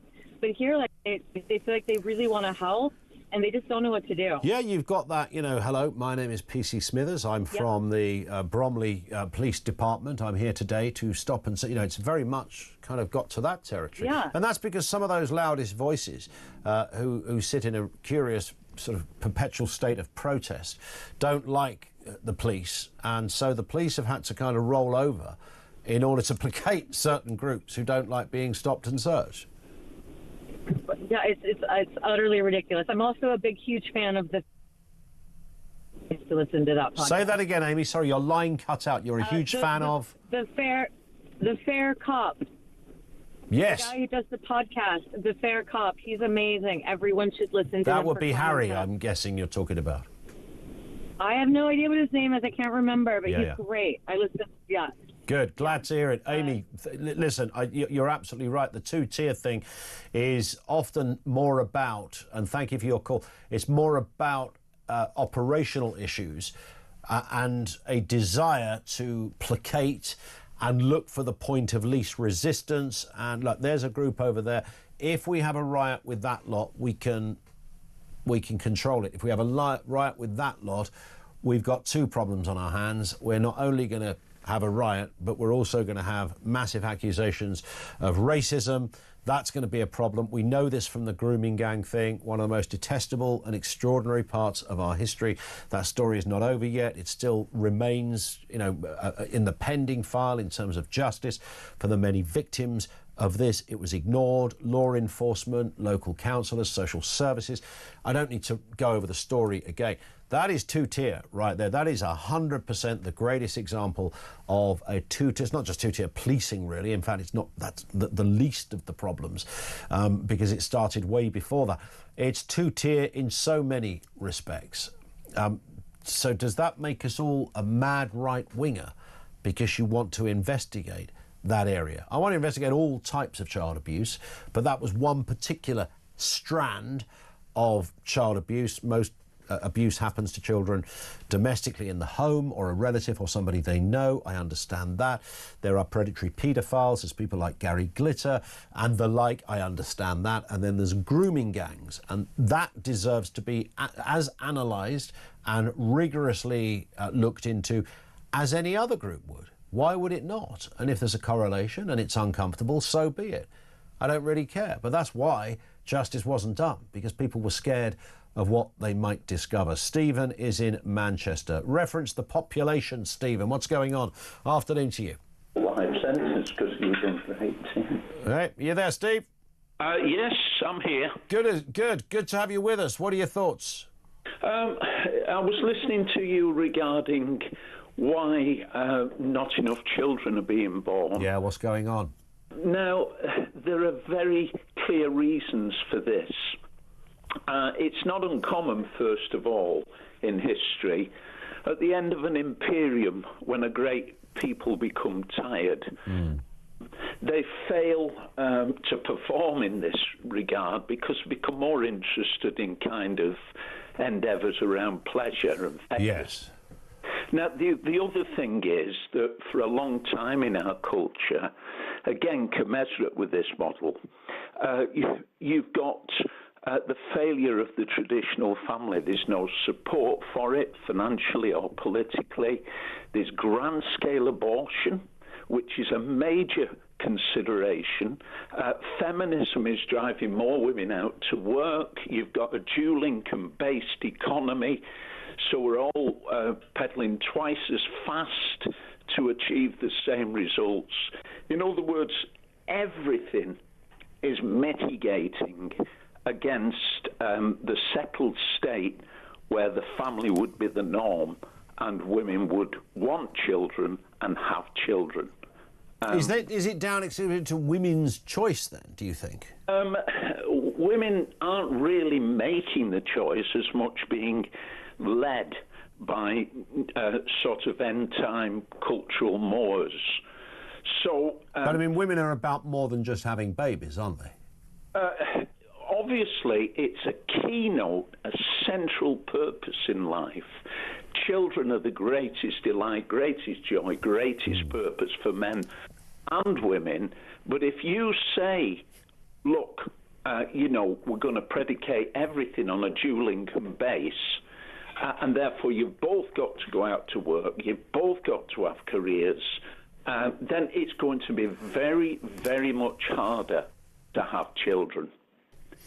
Without a doubt. And that, I guess, the salient point there is the reason there are two careers in many respects, partly because people are entitled to have a career, but also the cost of living. Many households just simply couldn't survive on one income. Simple as that. So multiple factors. Stephen, thank you very much indeed. I mean, when I was a kid, my mum was a housewife. I mean, living in... Well, I look back at that, it's kind of extraordinary, really, that it wasn't even thought of at that point that she would go to work while we were young. And my dad was a painter and decorator, and so we had zilch, really, but there was never a consideration. I think when I got to about 7, she worked in the sweet shop down there at Four Boys, the sweet shop at Brookfield. She did a couple of shifts in there, absolutely hated it, allergic to white mice, as it turned out. That was a problem. But broadly, lots of people in her age group didn't go to... Well, they did. I mean, but it wasn't... And she eventually did. But it wasn't... You didn't have to do it financially. It was tight, but it wasn't impossible. That's the point. Now it would be utterly impossible to be running a house with a couple of kids and only one of you ever working, really. Well, plenty of people give it a go, but you take the point. It's a lot harder. This one comes in from Sean in Grimsby. I think the Home Office staff and government are extremists as they have the extreme views, yet we believe this, Guff. It's a good point. Yes, they need to believe that we believe. Bill in Romsey, extremism probe. Do you think that the next step will be to say that anyone who votes for reform is an extremist? I have no doubt that that is some of the conversations behind the curtains. Number 10. And this one from Tony. The population explosion in the UK will lead to insurrection. 5 million more migrants will arrive by 2032, making people poorer per capita. 5 cities the size of Birmingham. And even if every one of those people that arrive here, because most are on visas, even if they were all working and contributing, that isn't the only question here, right? I mean, the question is, have you got the infrastructure? Have you got the schools and the hospitals to deal with that? And the answer at the moment is we haven't got the hospitals and the schools to deal with it now, let alone going forward. It has increased God knows how many. I looked it up, by the way. Population in 1970 was 55,668,000. So we're looking at, nearly 20 million more since I walked this little earth as a bairn. 0344 499 1000. That is where you'll find us. This is Talk.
Across the UK, on DAB+, on YouTube, on your mobile, and on your side. This is Talk. This is Talk indeed. Let's take a closer look at that population story then. The UK population projected to reach 72.5 million by mid-2032, surpassing France. Now that's a powerful point of this story as well, driven entirely by net migration of 5 million. Official data indicates the increase from 67.6 in mid-2022 will occur despite deaths, fully offsetting births.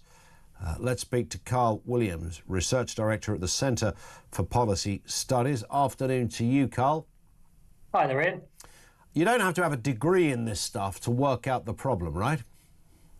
No, indeed. I think it's a bit of common sense. If you have lots of people coming in a very short space of time, that is going to create pressures, as you said, on housing, on infrastructure, on public services. I'd like to think, and maybe you can shine some light, Carl. You've got a very busy, impressive mind there. Maybe you know the answer to this. But over there in the civil service, some bodies paid like a triple six-figure salary to think about this stuff and work it all out. These people must exist somewhere. Someone must be aware of the problem. You'd have thought so, wouldn't you? But if you just look at basically how we forecast the raw numbers, it's been wrong almost every time for the last 10 years. Yeah. We keep underestimating numbers, and we're dealing with the consequences of that. I mean, in terms of what we do about it, we all know, notionally, if you said, right, here's a piece of A4, jot down how you would address this, you'd write, well, build more hospitals, build more homes, but make sure that the infrastructure for schools are in place and all the other areas that are required for a civilised life in the sort of almost the mid-21st century. We know what to do, but, we have a problem today with all of that stuff, and this is half a decade away. I mean, there is some pretty tricky stuff coming down the tracks here. Yeah, I mean, it's almost like we're running up and down an escalator. We know we need to build several million more houses just to deal with the existing deficit. I know Labour are planning to build 1.5 million more houses as Parliament. But those net migration figures we've heard, that's going to swallow up almost all of that. Yeah. What do we know about when we talk about net migration, I know that there is a seductive argument that says, these are all neurosurgeons and stuff like that and engineers, so don't worry because these people are putting shed loads of money into the system. Now, clearly, even if, and I have no struggle in identifying that most of these people will be working and all the rest of it, but just because you're working doesn't mean to say you're a net contributor, often far from it. So, without knowing that detail, I suppose it's difficult to ascertain how tricky the picture is. Well, I think I'd like to correct you there, actually, Ian. Over the last few years, only 17% of visas have gone to actual workers on work routes. Every worker's brought 1.3 dependents with them on average. On some routes, it's much higher than that. And the big chunk of net migration is sort of family routes, family reunions, sort of groups of people who tend not to have as high activity rates from employment rates. And then, as you said, I think a lot of people coming on the work routes, they might be doing important, valuable work, but it is low-paid work. In fiscal terms, they're not likely to be net contributors if they stay here and they settle here. Yeah. And there's good reasons to think a lot of people will choose to settle here long-term. So we haven't got 5 million neurosurgeons coming our way. I mean, No, that would create a whole other problem, wouldn't it, in terms of employment for the neurosurgical operations of our country. Is there any do we ever get any response from government on these kind of figures? If I were to call, the number 10 now or the relevant departments, because this would sprawl across many departments, I would guess. What would they say to this? How would a politician answer this, what is clearly a troubling time coming our way? Well, what they probably said there is look, the ONS says numbers are going to come down to 340,000 a year by 2029. That's a third of the rate it was a couple of years ago under the Conservatives. Labour are fixing the problem. But people forget that 340,000 is still absolutely unprecedented as far as numbers go before 2020. Yeah. It averaged, 241,000 in the 2020s? Sure. I think we're at risk of being desensitised to the scale of this and the scale of the pressures it's going to bring. There it is. Carl, thank you for your time. Really appreciate that. Carl Williams. He is Research Director at the Centre for Policy Studies. This is one of those stories, there's a bit of a water cooler thing in it, where you say to somebody, well, I heard today on the radio, population will increase by 5 million. Everyone goes, wow, that's a lot of people. How are they going to do that? And then everyone goes away and goes home and has cheese on toast and watches TV and goes to bed. When you really stop to think about this, I mean, it is a horrifying prospect that we're currently living in a world where we haven't got enough school places. We've got issues within those school places. I was talking to one teacher yesterday in a senior position who was explaining that I think the number was something like 1.6 million children have a neurodivergence of some kind, special educational needs of some kind or requirements. 1.6 million. And they're trying to deal with that. It's exponential increase over such a short amount of years. Can argue forever what's behind that. We diagnose more, and if you send a kid to a clinic, you're always going to get some kind of analysis, even if it's only sort of vaguely, on the, to coin the old phrase, spectrum. But you're going to get something back. So that's just in education. Then we've got housing. Labour are promising to build, 1.5 million homes, 300,000 a year. They're halfway through their tenure of the first year. Have they built 150,000 homes since last July? I don't know. One would assume that would have to happen to be on target. And then, of course, you've got the health service. So all of these areas are already in massive trouble. I mean, huge trouble. Just think of our health systems, by the way. Absolutely on their knees at the moment in so many areas. Schools, housing and health. 3 prongs. And then you put that against the backdrop of the employment spectre, and as Carl, our last guest, said, not everybody who's coming in is going to be working, there he is again, the neurosurgeon job. So there's that. There's also the issue as to what sort of jobs, both in terms of availability and in terms of what they would pay, will be around in the next 5, 10, 15 years.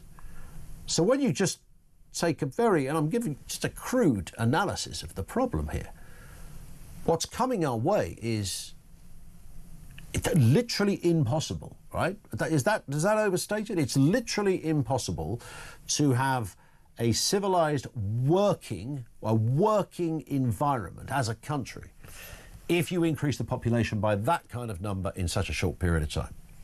Impossible. So what's that going to look like come the tail end of the Labour government? On the issue of population, Robert is in Hertfordshire. What do you got for us, Robert? Afternoon to you.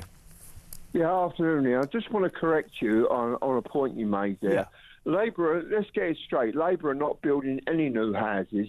They're being built privately, and they will be leased back to the government. The same as the prisons. They're not going to build any new prisons. They will be built privately, of course, and leased back to the government at a premium. Yeah. No, they. I don't think any government is promising these days to build them themselves. But under their watch, they reckon they can guarantee 3 million new homes.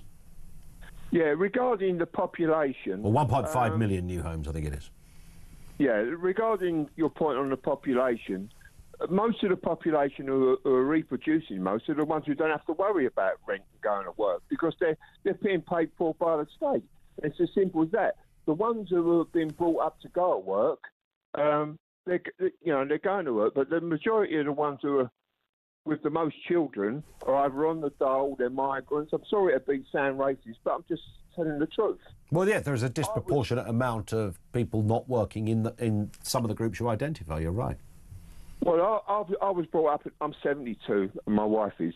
We was brought up in a culture where you had to go to work. Yeah. I mean, we was married in 1973. We are now solvent, but nobody ever gave us anything. We paid for our own wedding. We went to work. And when my wife had a couple of years off to bring the kids up, she was making biros out of bits and pieces in boxes for about £1 a million, you know. But that was this was the culture that we was brought up in.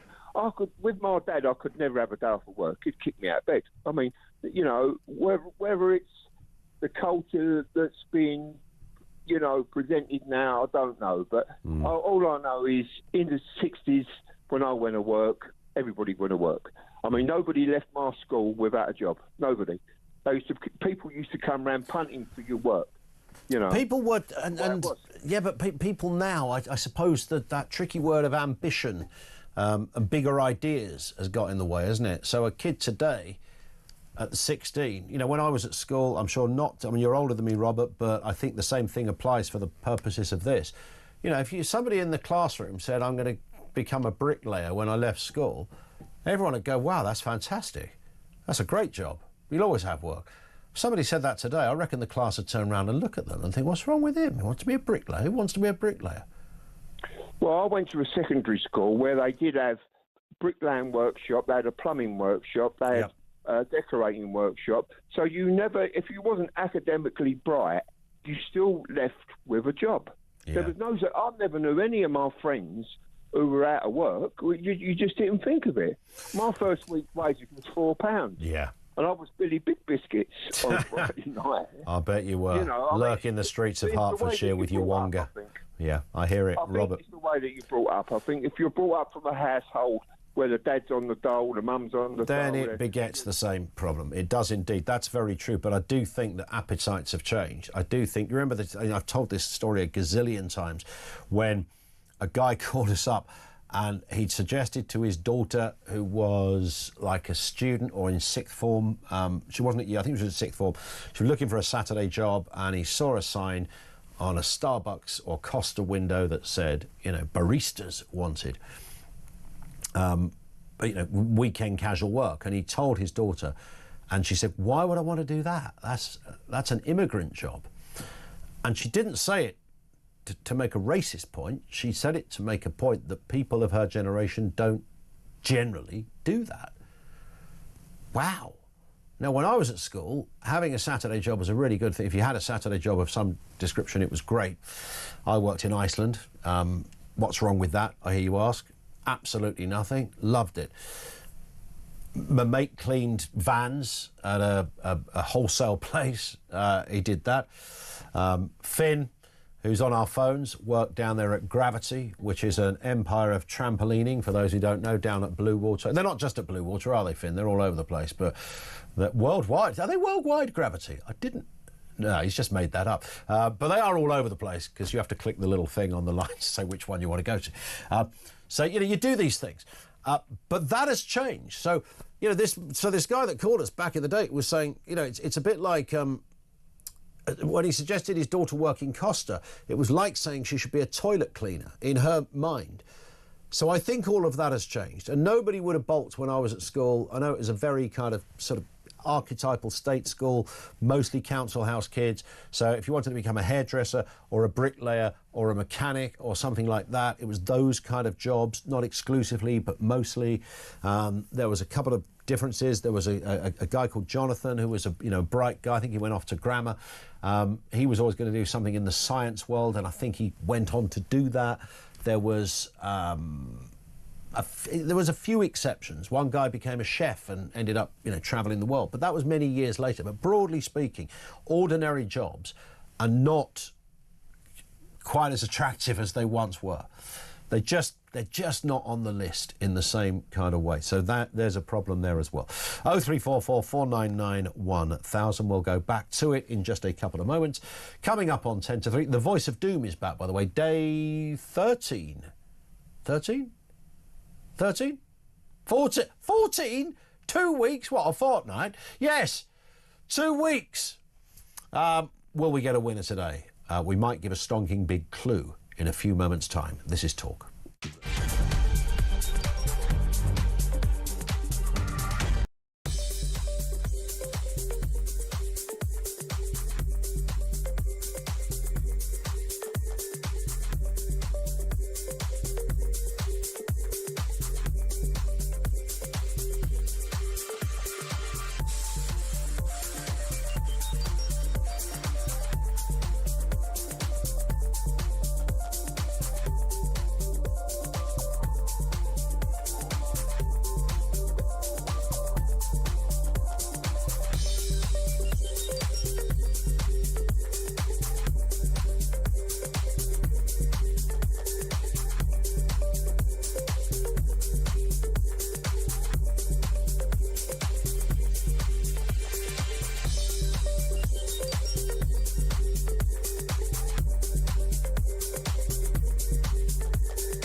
There's a whole page devoted to the manosphere and incels and misogyny, and that's the same length of focus as goes on Islamist extremism. Unbelievable. The Commission for Countering Extremism did a report into what's known as incels, men who are involuntary celibate and inhabit a sort of bit of the internet where they all sort of grumble and gripe. And what they found was, there's some mental health issues here, there's some need for support in that area, but it's not terrorism.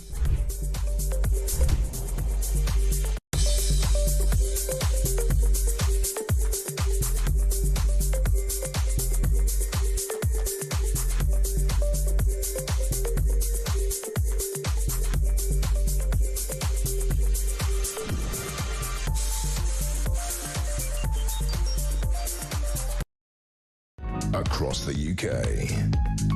On DAB+. On YouTube. On your mobile.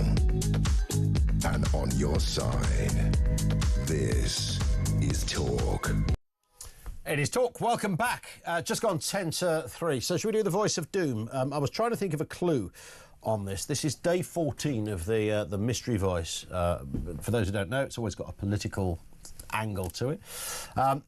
Have a listen to the voice first. Here it is. Give me hundreds of examples. Who is that? Now, I wouldn't say it's the most high-profile person, but it is somebody who's been in the news over recent weeks, to the point that even on this programme, she would have been referenced, her name would have been referenced, because of what she's going to be involved in. There's a further clue. Because of what she's going to be involved in. Here's the voice again. Give me hundreds of examples. Do not call, there is no prize. But you can message in if you want to have a crack at this. You just want to join in, 87222. If we get a right answer, all will be revealed just after the news at 3 o'clock. If we don't, it rolls over again. I can't believe it's on and on it goes. Here's the voice again. Give me hundreds of examples. Any ideas? Somebody who's been in the news, she's been referenced because of what she's going to be involved in. Thoughts on that? 87222. It is not Andrea Leadsom, it is not Hazel Blears, it is not Judith Chalmers, it is not Suella Braverman, it is not Diane Abbott, it is not Claire Short. I'm trying to think of with a lot of the same. It's not Lucy Powell, Angela Rayner. These ones come up every day. There's others on that list. It's none of those people, okay? Just bear that in mind. And then stand by for lots of people who message in with those very names. Back to your calls. Mike in Wokingham on birth rates. What's going on, Mike? Afternoon to you. Good afternoon, Ian. Hi. It's just your comment earlier this afternoon when you said you were not sure as to why the birth rate was falling. Yes. Amongst our young. What are we not doing? Why are they not doing it? Well, I think they're not doing it because they haven't got anywhere to do it. And they're not going to start a family in their parents' spare bedroom if they can help it. Well, it happens. There may be scenarios. Yeah, where but broadly speaking, that's a good point. That's almost the answer, I reckon. Oh, well, yeah, I mean, we know homes are unaffordable now. Yeah. I mean, when I was starting out, we were looking at 3 to 4 times average salary, and now we're looking at 8 to 10 or more in London. Well, almost impossible, right? I mean, it's just a possibility until you're about 35. I'd say so, yeah. But there are exceptions. I mean, there's exceptions. There's lots of people I know who are kind of between, I say lots, some people I know that I work with between the ages of 26 and 32 who've got their foot on the property ladder. They just did it sensibly and did that old-fashioned thing as well, Mike, of saving money. Yeah, of course. I appreciate those comments, but I really, it is one of these elephant in the room moments, isn't it? Along with everything else where things aren't working, if the housing market's not working, hospitals, roads. Yeah, very true. Yeah, very true. There's many of them. I love the theory. Mike, I think it's more than a theory, it's probably the answer. Thank you to Mike in Wokingham. Carl is in Newport. How you doing, Carl? Good afternoon, Ian. I'm well. How about yourself? Good as gold at this end, thank you. Yeah, what are your thoughts? Just on about the birth rate, I know something that would incentivise women to have more children in the UK. Yeah. Why don't we say, like, if you have one child, we give you 5% off your tax, 2, 10, 3, 15. If you have 4 kids or more, you never pay tax again. So, you keep having kids and you pay no tax? You keep paying less tax the more children you have. Does that not, I mean, I'm not an economist, but does that not make a problem at the other end, as it were? Well, the only problem less it makes tax is when you keep and more to pay out. Importing people who don't pay the tax. Yep. It's like similar question the other day. Someone said, "Well, why has Britain got more violent?" Well, you import the third world, you become the third world, don't you? Well, it's very easy to look at people who come from conflict, who are not going to work in the UK, who make no effort to learn the language, get a free house, get everything else paid for, and then you wonder why they're having 4 or 5 kids. Yeah. While other people who have to work and pay the tax don't have as many. Yeah. Now, I know from my predicament alone, if we had a 10% cut on tax, my wife would be more than happy to have another couple. It's that easy. It's just we can't afford it because of the tax. and now you're saying 25% on some council taxes as well. Like, yes, I know. I mean, it's crazy, but then, you know, there is that argument. Some people just make it work. I was talking to a fellow who was doing some work at my house recently, really nice guy called Craig, and a gifted tradesman as well. And he's got 3. One is like a baby, and I said, "Is that it now then?" And he went, No, carry on. And you know, he's in a good position. He's self-employed, looks after his own luck and his own direction, doesn't need the help of anybody, so he makes it work. And I think lots of people are like that, just make it work, Carl, don't they, even if it's tight? Well, I had a bit of a different scenario. I got married, bought my house, did it traditionally, and then we wanted to have kids once we had our feet on the floor. So we were trying for kids for like 3 years. COVID come around and I got told I needed IVF to have my child. Yeah. The NHS turned around, even though I've paid tax since the age of 16 and I'm now 38, and told me, you better go private because we can't really do anything for you. I was like, oh, amazing, thank you. So I paid $8,000, I had my son. So the only thing is for me, mate, is working an extra day a week just to save up another $8,000 to do it again. There it is. So, yeah, it's an unconventional way, but maybe it's slowly becoming the way. Listen, Carl, thank you very much indeed for that. Steve in Ipswich says nobody's having kids these days because they live in virtual worlds and never interact, which I think you'll find is detrimental to having children. There's probably all sorts of little factors on the pie chart. I think the big one, as mentioned by our previous call, that, you know, if you're living at home longer, you're not in the... I don't know what the average age of people getting married back in the traditional days, but you could bet your life it was somewhere in the sort of mid-20s, get married. Buying a house, as they always say, it was never that controversial to buy a house. It was controversial to buy a brand new car. Very few people had a brand new car. I remember as a kid spotting the new number plates on August the 1st. Wow, I've seen a P-Reg. There's an R-Reg. It was a big thing. Buying a new car. Now everybody's got a new car, nobody's got a house. Getting a car's easy. 50 quid deposit, away you go. Bob's your uncle. This in from Sonia. Given the choice, I would much rather our government spends billions on defence rather than net zero. I know which of those two options would save more lives in the event of war. It's a good point. Do we have a winner on the... We must. Come on. We must have a winner on the Voice of Doom. We must have a winner on the Voice of Doom.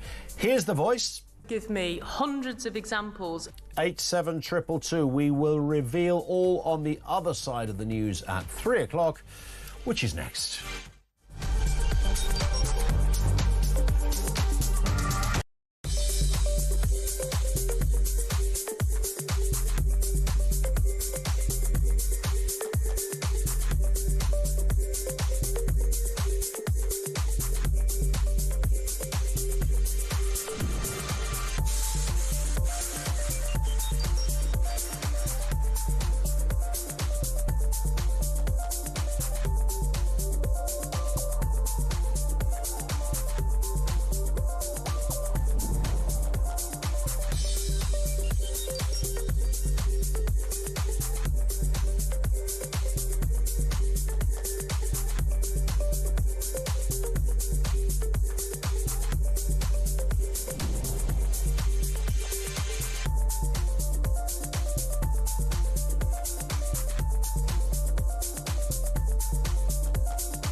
across the UK. On DAB+, on YouTube, on your mobile, and on your side. This is Talk.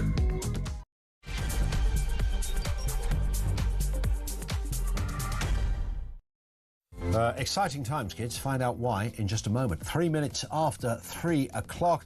Claims of two-tier policing are an extreme right-wing narrative. This is according to an internal Home Office review that recommended sweeping changes to the way that extremism is dealt with. These people are literally bonkers over there in Government HQ, the Home Office number 10. Do they have any clue as to what they are doing?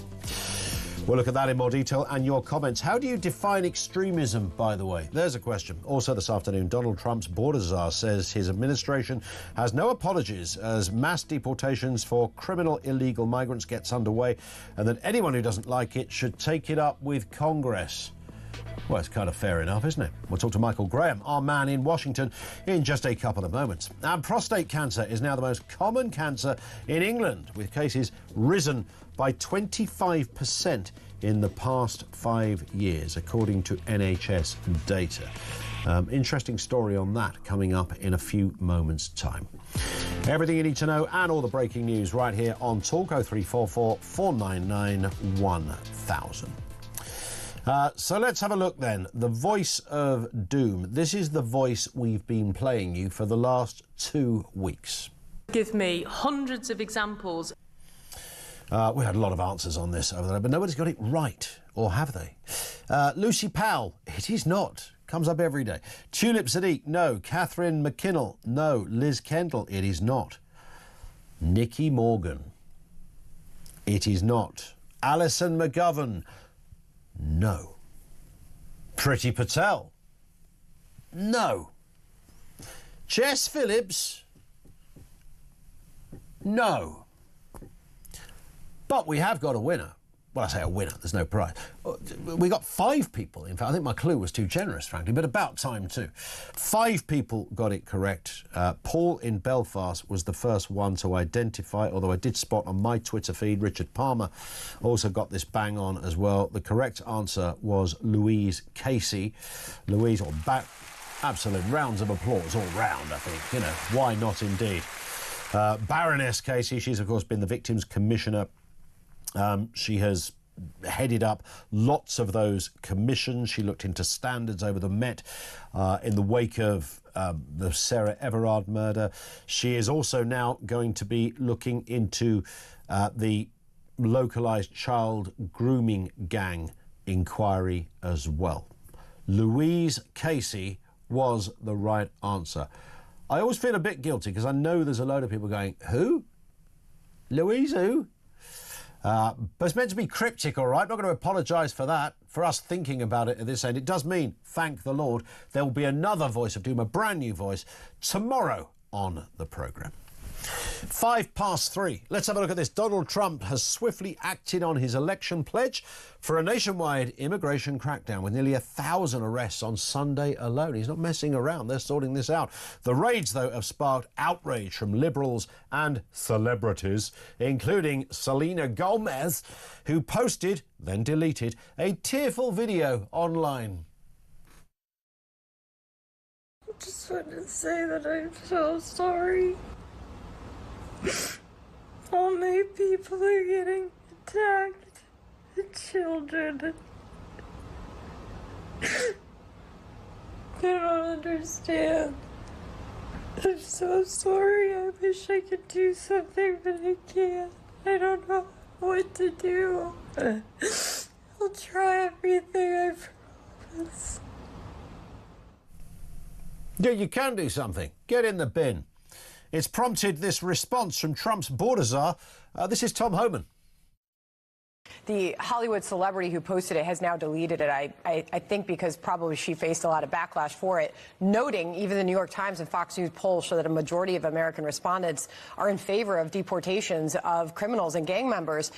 She posted a video sobbing. She was crying in it. She said, "All my people are getting attacked," with the picture of a Mexican flag. Again, she has now taken that down. But what do you say to those who are out there saying that these are everyday people, these are families that are being attacked and dragged out of their homes? How do you respond to that? I don't think we arrested any families. We've arrested public safety threats and national security threats, bottom line. And look, President Trump won the election on this one issue, securing our border and saving lives.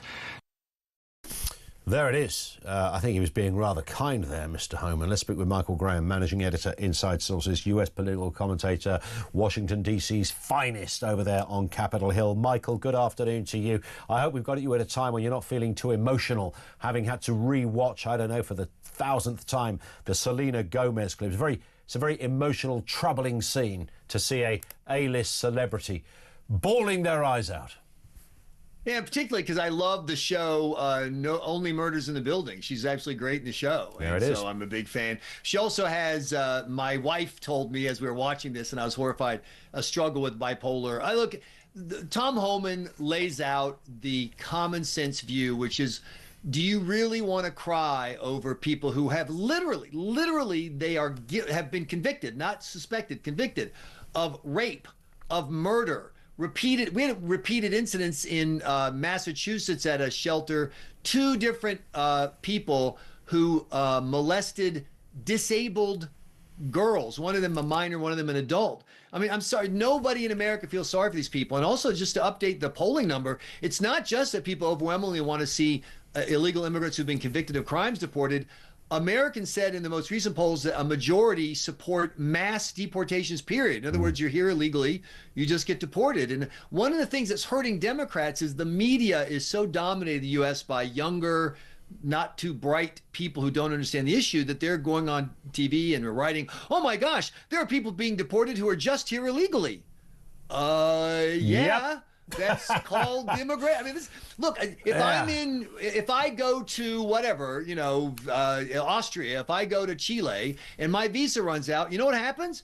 They deport me. This is normal. This is like saying, "Oh my gosh, I got a speeding ticket and all I was doing was driving faster than the speed limit." Yeah, I've okay. lost count over the years of how many Americans, Australians, New Zealanders I have worked with, young guys who are coming to the end of their visa who have said, "Look, I don't qualify any longer. I've got to go back." And so they've gone back. There is nothing else. They've reached the end of the road. They've made all the arguments, and for whatever reason, they're in a job that can't be justified because an indigenous person could take it. All of those things happens in all of our countries. So they've gone, that's it now.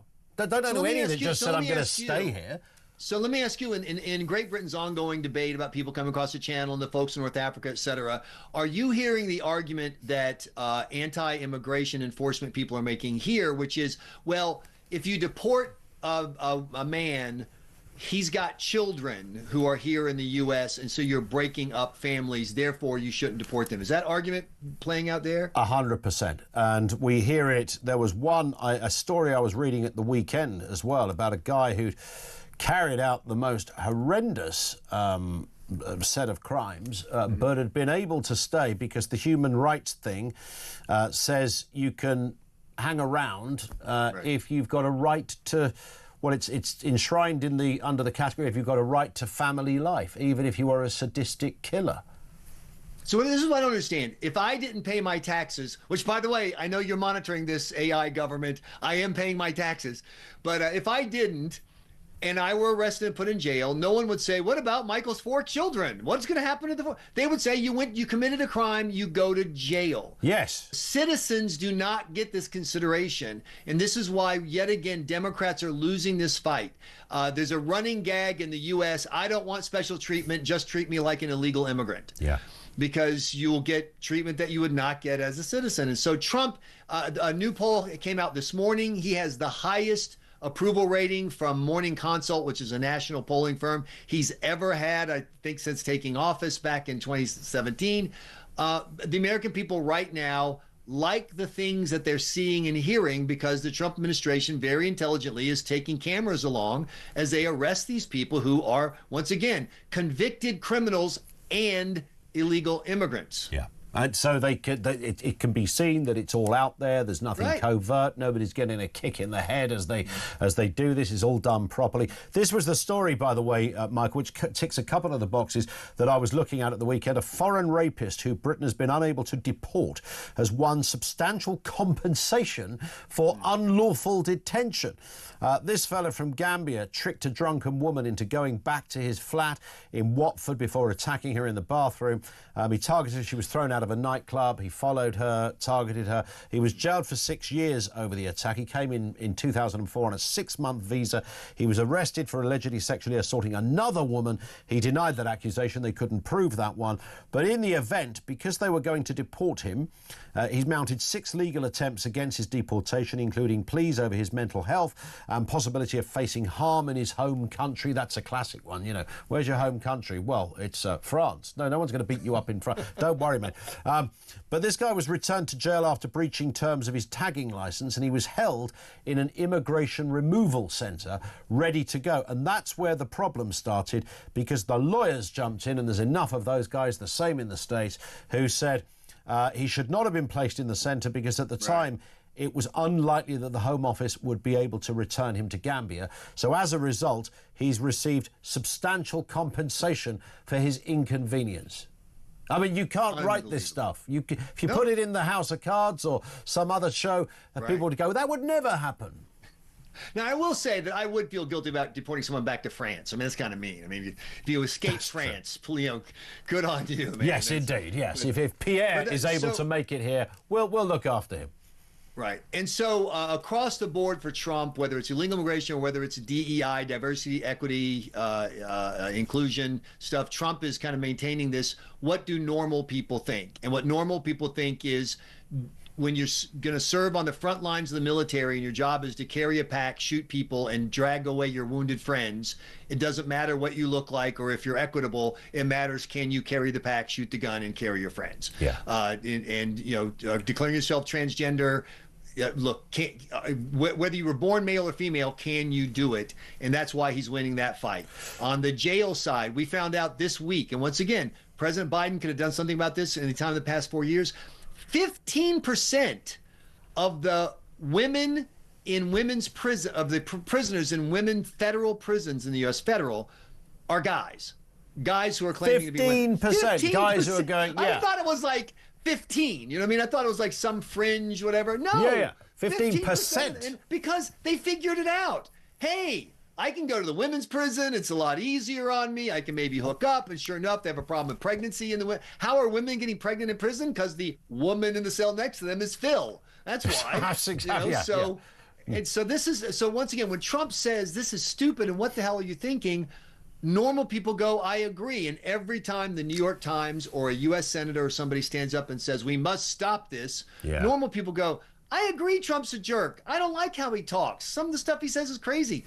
But you're nuts if you're fighting this. And right now, that's what he's got Democrats doing, is fighting things that are popular. Well, you're right. We had it here. It happened. There was a couple of cases, but the most high-profile one was in Scotland, where a man was in court charged with rape. Halfway through his case, he said, I'm not a man anymore, I'm a woman. And he decided, because he thought, well, I'm going to go to jail, I might as well go to one where there's women there. And they went, absolutely right. And then he was referred to, I mean, this is the bit that even got me. He was referred to for the remainder of his own court case as a female. Even newspapers who roll over because of their DEI credentials, we'll come back to that in a second, we're referring to him, she decided we're quick with the she stuff. This is a bloke, and it looked like a bloke. I think he had a beard as well, and was originally going to go into a woman's prison, and may have gone into one for a bit, but it was overturned in the end. I mentioned DEI there. Again, this is another area that Trump is looking at, certainly in government spheres. He's getting rid of all this stuff. Yeah, that's right. He's sent out an order. The Biden administration was very aggressive about it. The Biden administration tried to change the definition of female so that biological males could play on girls' sports at athletic teams. That failed because, shockingly, the president doesn't have the power to magically redefine sex. And so Trump's going the other way, and he's told, not only has he said, we're ending federal DEI programs, he's sent out a warning. If you are trying to cover this up, you're changing it from DEI to whatever, JFK, so giving it a new name and doing the same thing. If you are aware that your department is still practicing DEI practices, you could find yourself in jeopardy as far as keeping your job. They're being very aggressive about it. And once again, lots of Democrats are complaining. And there are civil service protections. Once you get a government job at a certain point, you can't simply be fired because a new government comes in. There's two classes of jobs. And by the way, having had one of those government jobs, political jobs back in the day, I understood. I worked for the guy I helped get elected. If he wanted to fire me, that was totally cool. While there were other people who had more, day-to-day doing the business jobs. So you do have two categories. But what the Trump people are arguing is they have put way too many jobs behind that protective firewall. And now you've got people who are longtime Democrats. They have hated Trump for 10 years, and he's trying to get them out of their jobs. So that's going to be another fight you hear a lot about from here in the U.S. What is the distinction? Obviously, there's federal laws, the state laws, etc. How does all of this trickle down to the state? I mean, when he makes an executive order, does that have to go? Is that across the board? Could different states go? Well, we we have a Social Security office, in every major city, whatever. That's a federal job. You work for Trump. It applies to you. But downstairs, there might be a state Medicaid office that distributes state stuff. They're not directly affected, but what Trump is doing is is threatening to do is, and by the way, he's done so many executive orders. If I get this wrong, I apologize, but there's like 5,000 of them. I'm trying to keep track. But you can attach federal money. That's what Biden did. Biden said, look, if you get federal money for your university, you have to let guys play on girls' teams. And so Trump is using federal, money the same way. Yeah. But it just applies to federal government when it's an executive order.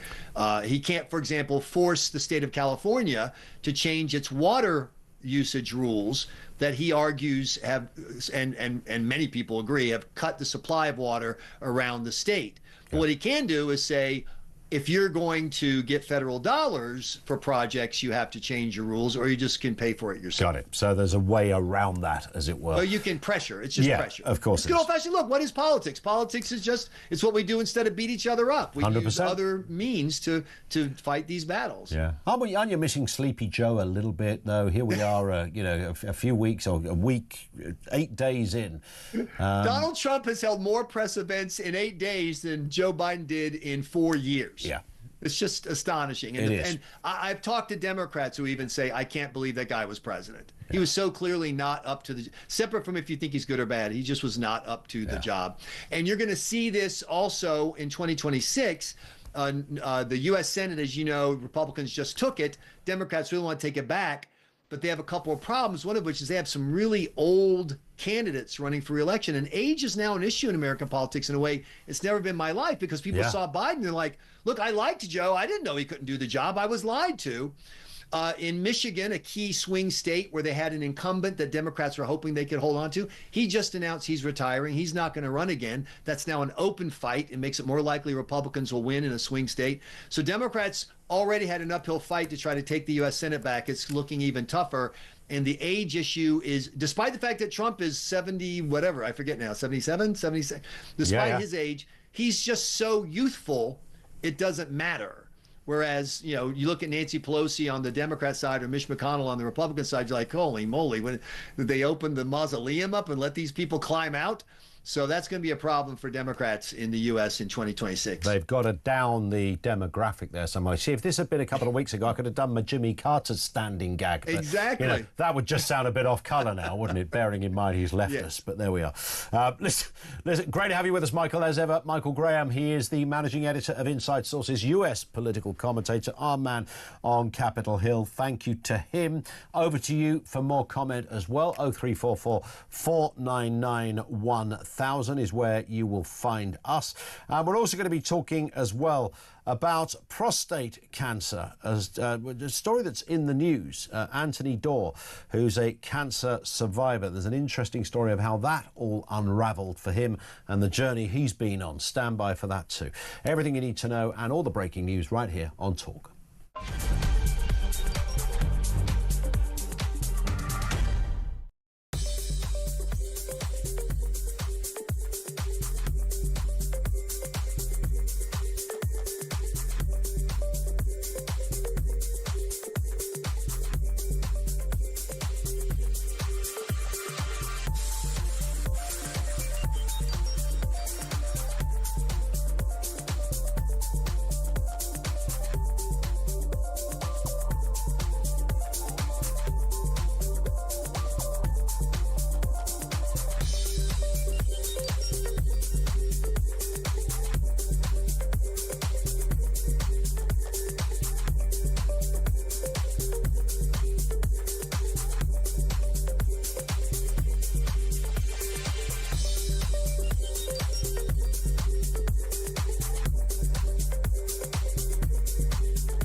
There's a whole page devoted to the manosphere and incels and misogyny, and that's the same length of focus as goes on Islamist extremism. Unbelievable. The Commission for Countering Extremism did a report into what's known as incels, men who are involuntary celibate, and it was a sort of bit of the internet where they all sort of grumble and gripe.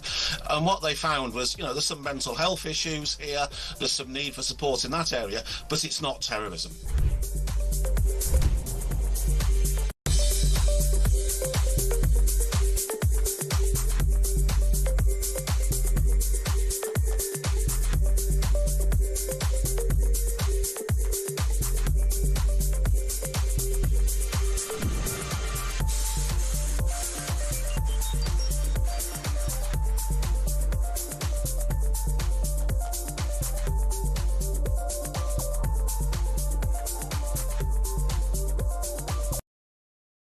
Across the UK, on DAB+, on YouTube, on your mobile, and on your side. This is Talk. It is Talk. 0344 499 1000. 25 past 3 on the programme. Jeremy Kyle here at 4. Of course, we'll speak to Jezza before the news to get the latest of what's happening on Drive. This is Tracy in Northampton. Tracy, good afternoon to you. What have you got for us? Good afternoon. Hi. I want to pick up about you saying about why people are not having children. Yeah, what's going on? You know, well, would you honestly want to bring a child into this world? Because I wouldn't. Yep. I look at people, you know, that are pregnant or have babies, and I think, why bring them into this world? I've got 2 granddaughters, one 9, one 12, and I fear for them. You know, my 12-year-old, she's going through so much at school, you know, there's everything in that school. There's drugs, there's knives, there's smoking, there's this, there's that.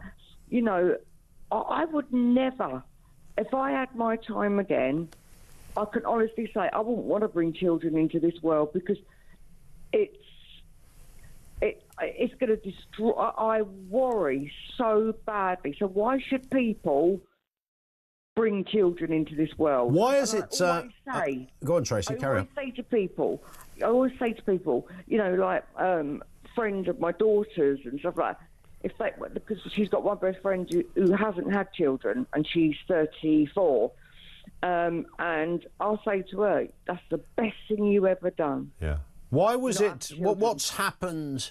I mean, there's a big old list of things, but you know, hasn't every generation always said the same thing? If you went back to the 60s, I'm sure somebody would go, "Who want to bring a kid into this world?" Oh no, definitely not. You don't think? 70s, of course not. No, there was none of this. There was no gangs or that, you know, or if they did, they were underground. Girls could walk the streets at night. You know, children could play outside.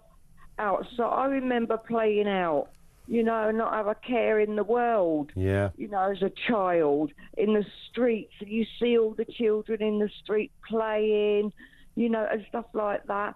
Absolutely not. The 70s, the 60s, 70s, 80s. True. Best time ever. They were great, but the you know, the smartphone and the iPad has taken over kids going out to play football. Absolutely, and I think when that come in, there should have put a sort of a ban on that you're only allowed to have one at the age of 12 when you go to big school. Yeah, that's possibly true. But not into one of the problems with them, as I've discovered having young kids, Tracy, is that, you know, you get homework that happens on an iPad now. So even from a young age, you know, kids are told to look at this video because we're going to be asking you questions on it, etc. And then, of course, there's the other side. You know, it's a treat. They can watch it. But it's, you know, it's more than just... It's more than just a screen, isn't it? Something happens to a kid that gets on one of those things. And I find it disturbing, even though I'm probably part of the problem. Absolutely. And, you know, my 9-year-old, she's got one now because she has to do homework. And she's flicked on things about genders and stuff like that. Yeah. And, you know, my son's gone mad kind of thing for them to put it on there. You know, so, you know, he's like, the things the children can learn nowadays, we didn't have that in the 70s and 80s and 60s. But it's not like back in the day. If you got a present for your birthday or for Christmas, you'd play, and it was the one you wanted, you'd play with it incessantly, wouldn't you? But then there'd be a point when it kind of... It wore off a little bit, you know, after a while, you know. So, but with the iPad, that doesn't happen. Is my point? No. The kind of compulsion, which some say is an addiction, kind of remains. Yeah, 100%. Kids nowadays, they'll look at their pile and they'll want to see a phone or an iPad in there. Yep. And they'll go straight to it, and you won't see them. All they want you to do is set it up. Well, what about your other presents we've got you? No. That's all they want is a phone and an iPad. And it's destroyed the world for kids. You know, there's, 12-year-olds doing things. And my 12-year-old little girl, granddaughter, she's so innocent. And we're having so much trouble with her at school because she's not used to this. She went to a really lovely, primary school, and she went to... She wasn't used to the kids swearing. She wasn't used to kids smoking in the toilet. You know, she was scared to go in the toilet because they said if you go in there, you get beat up.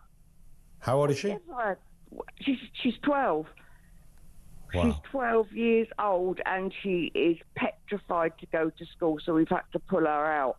Yeah. We never had that in the 60s. I can remember having fun, playing out like a child should be able to, all in the streets and everything like that. No iPads stuck to their faces. They would happily sit there all day and all night on an iPad or an Xbox or a phone. You're right, Tracy. Thank you very much indeed for that. I think a kind of social psychologist or child psychologist, I don't know. There's so many sort of ends to this argument. about the iPad and the limitation of use and what it does. There are some people that argue really passionately that let your kid have the iPad, let them have, do as much as they want on the iPad. It's not a bad thing. It's the way they will be doing business for the rest of their lives, and whatever replaces the iPad in terms of technological innovation and all the rest of it. Let them have it. It's not going to kill them. It's not the mean, terrible thing you think it is.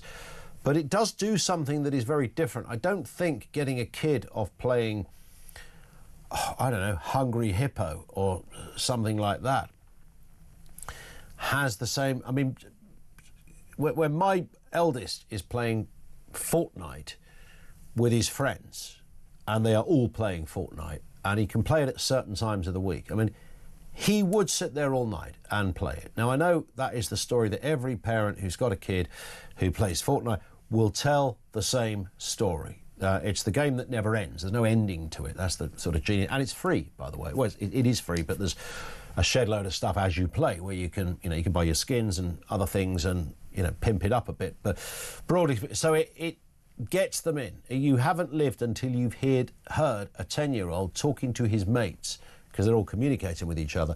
The language, and I don't mean the swearing, I mean, you couldn't say the word bro any more times if you try. Bro, quick. He said, bro. You think, has my child gone mad? And every time I talk to another parent, they tell the same story. It's bizarre, and it's a bit unnerving. And sometimes my other half said she was listening to him play. She was doing some painting in the same room he was playing in. And she said, I know why he likes this, because he's with all his mates and it's such a social scene that he's involved with. They'd rather be doing that together. If they met up at one of their houses, as they do as well, what do they do when they all meet up?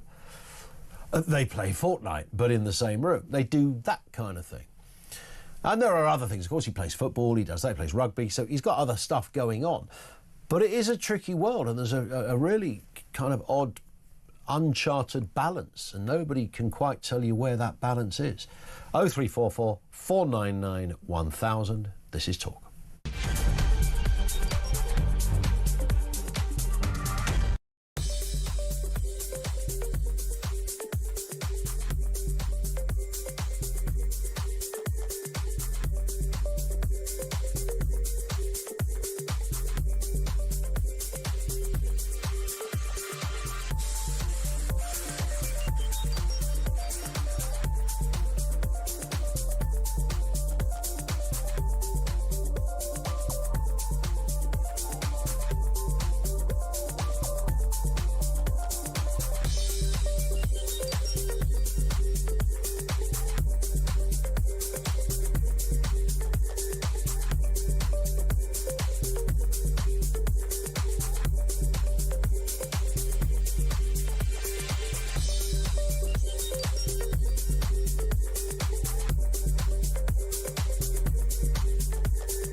Across the UK, on DAB+, on YouTube, on your mobile, and on your side.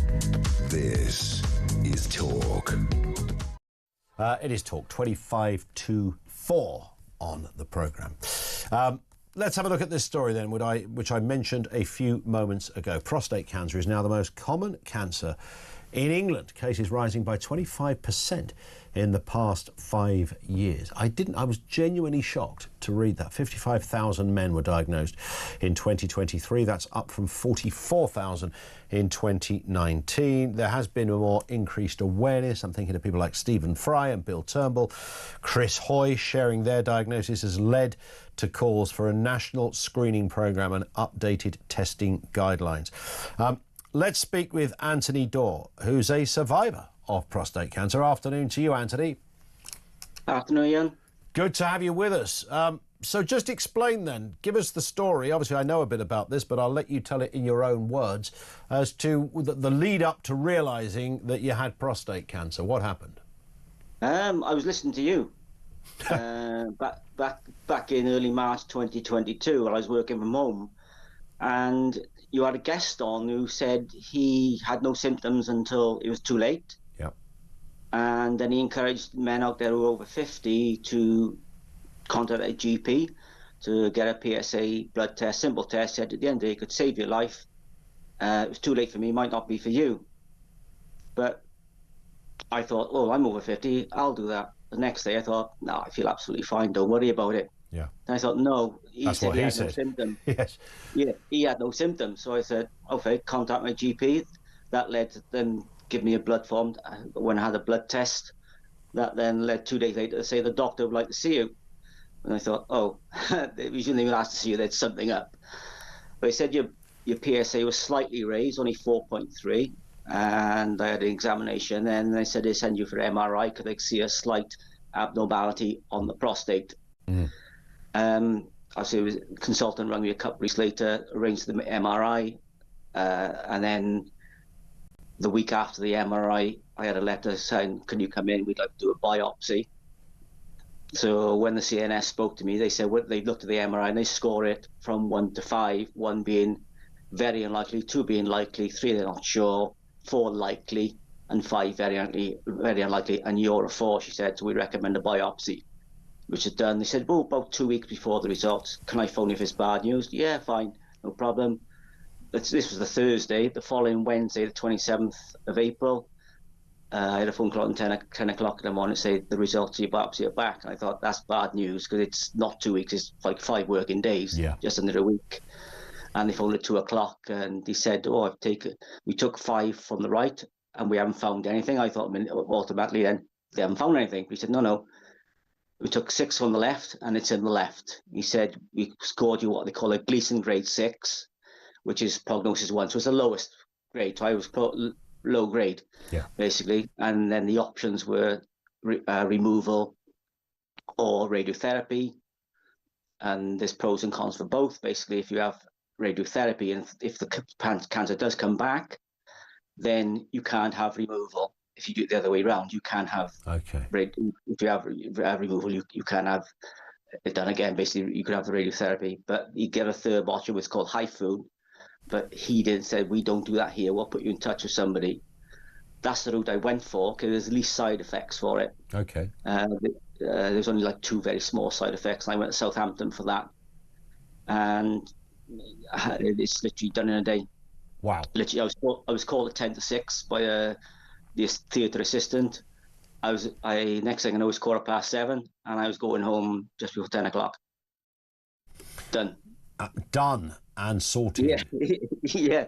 I mean, the takeaway from that is, I mean, regardless of whether it was me interviewing someone or whether it was anyone else that's on radio or television or somebody in the street giving out a leaflet, I walked past a couple of months ago, just before Christmas, Anthony, there was some sort of prostate awareness literature on the reception, and I thought, I saw it as a sign in a weird way, in the same way that you kind of did.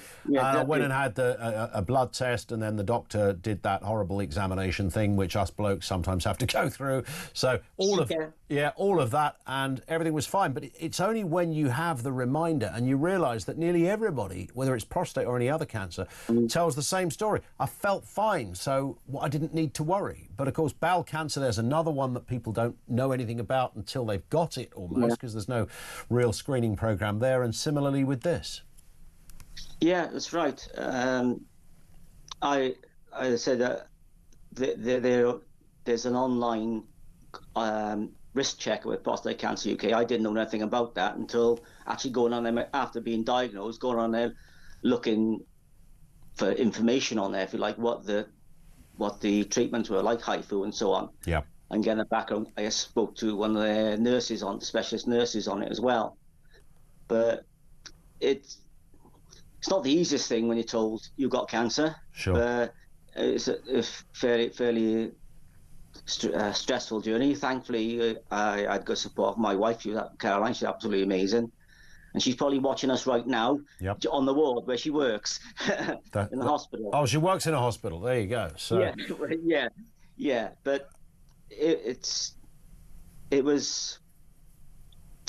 I say stressful. It did play on your mind. Of course it does. Well, the word cancer it's still, I mean, I think gradually over the years we've begun to understand that, what was a death sentence, the word cancer, that was it. Yes. You were done for. You ain't coming back from this, regardless of whatever the cancer was. And now we're a bit more aware and we know that, there's different forms of cancer, and prostate is highly treatable if it's detected at the right time, and people can really get through it. It's one of the ones I understand that can be treated very successfully, more so than others, but it is on the increase, which is interesting. Yes, that's right. I mean, after all over with, obviously I've had regular follow-ups. I had an MRI the year later, the July after, 23, sure there's no sign of the return of the cancer. And the regular PSA blood test, the first year is once every 3 months, second year every 6 months, and then annually the year after. Yeah. If there's any sign of anything going on there, that they have you back in for an MRI just to check it. But as the consultant told me, he said with PSA, it's not a cancer issue, it's a prostate issue, because sometimes it can just be enlarged. Yes. Something along those lines. But yeah, it makes you think, 100%. And you're in fine nick now, Anthony. Everything's good. I'm fine. I'm fine. I do obviously support Prostate Cancer UK. I donate quite often. As you see, I bought some of their merch as well. And interesting statistic that came out about a year or so ago from them when they had Mick Harford, an ex-footballer, on there. The equivalent of one man every 45 minutes dies of prostate cancer. Wow. So basically, by the time you've your favourite football team's finished a game, equivalent of 2 men have died. Have died For something that is, in many cases treatable. Yeah. But definitely. You don't know you've got it unless you go and get the checks. Exactly. You won't know until you get a check. And I know you say about the examination with a doctor, but it's not painful. And some people, like say most men, it's more embarrassment than anything. Yeah. There's nothing embarrassing about getting your life saved. Nothing whatsoever. No. Listen, Anthony, you're looking good. You're sounding good. I hope you're still listening to us as well, by the way, I should add. As a result. Of that. I'd like to thank you personally, Ian, for that day and that time and the gent with you, because if without that, I may have well been in the same boat as that gentleman who was on there saying it was too late. And briefly before you do go, my dad, who's no longer with us, he used to swear by you when you were on TalkSport. Did he? Yeah. He's clearly a wise man. Yeah. If I came into the house and started talking, he'd tell me, be quiet, Ian Collins is on. So that is great to hear, Anthony. Thank you very much. I hope everything continues in fine form as well. Anthony Dorr, a cancer survivor, prostate cancer. Listening to, isn't that interesting? We've probably done lots of interviews over the years of highlighting different things, and you don't realise when you're interviewing somebody that you don't always. It doesn't quite cross your mind that you could be an interview. And the interviewee that I was talking to back in March 2022, who had prostate cancer that wasn't treatable, who was urging other men to get it treated. You don't really think beyond that. After that interview's finished, there's a bit of you goes, it'd be great if people, got themselves checked, etc. And then you hear a story like Anthony's, and that was just amazing to hear that everything is about, forget our programme for a second, just any sort of profile of any kind of cancer is clearly a good thing, getting that information. My mum died of breast cancer, and one of the you never know, would it have happened anyway? Are we predestined to get these things? And if you've got it early, some people catch it early and everything's fine, and there are exceptional cases where somebody catches it early but it still spreads. We know all of that, but your best chance is catching it early. My mum waited it was something ridiculous, like 18 months before she got checked, because she didn't find a lump, she found an indentation and thought, well, it can't be breast cancer, it's an indentation, that doesn't do that. Yes, it does, it could be that. She knew it was wrong though, but she was too scared to get it checked. Now, would it have made a difference? Who knows? But it's a warning, I think, if nothing else, about the whole idea of, how many times do you hear a medic say it, or somebody, early diagnosis, getting it sorted out. And you can only go so far. You can't have everything scanned and blood tested by the week. I know sort of rich and famous people probably do that, but you give it a good go. And I think certainly for men, and it was interesting, I didn't realise, and I don't know the reason behind the rise in diagnosis, other than perhaps the rise in awareness would be the obvious reason why more men were diagnosed than 2019, up 55,000 men diagnosed in 2023, up from 44,000 in 2019. So it could be about awareness, and let's hope it is just that. But every day of the week, if you're over 50, it is worth getting that check. It is worth just getting, initially there's a blood test. Obviously there's a little bit more of a kind of personalised test that can go with it, but if they sense there's something wrong from the blood test, which doesn't always mean you've got prostate cancer, by the way, it could be other things, then they check it further, as they did in Anthony's case. And he went through the classic kind of chronology of a cancer patient. We'll get it done, you go back, we'll do a marker, we'll get a deeper test, we'll do a biopsy, we'll give you the results. Anyone who's had this in their family will know that procedure well. And he was sorted, and the reason he was sorted is because it was early doors when it was diagnosed. It is, I wouldn't say as simple as that, but certainly be aware as that is an option that is available to you right this minute. 0344 499 1000 is where you'll find us. We'll go back to more of your calls coming next on Talk.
What we're unfortunately seeing is a desire to sort of expand the Home Office's work into a whole series of areas, but they're not political extremism, they're not terrorism, and they don't threaten the security of the country. Some of the specific points you make in terms of attitudes towards debates around the grooming gangs, the rape gangs that we've seen in places like Rochdale and Rotherham, are just trying to sort of be defensive on the issue rather than accept, look, there is a problem here, we need to do something about it.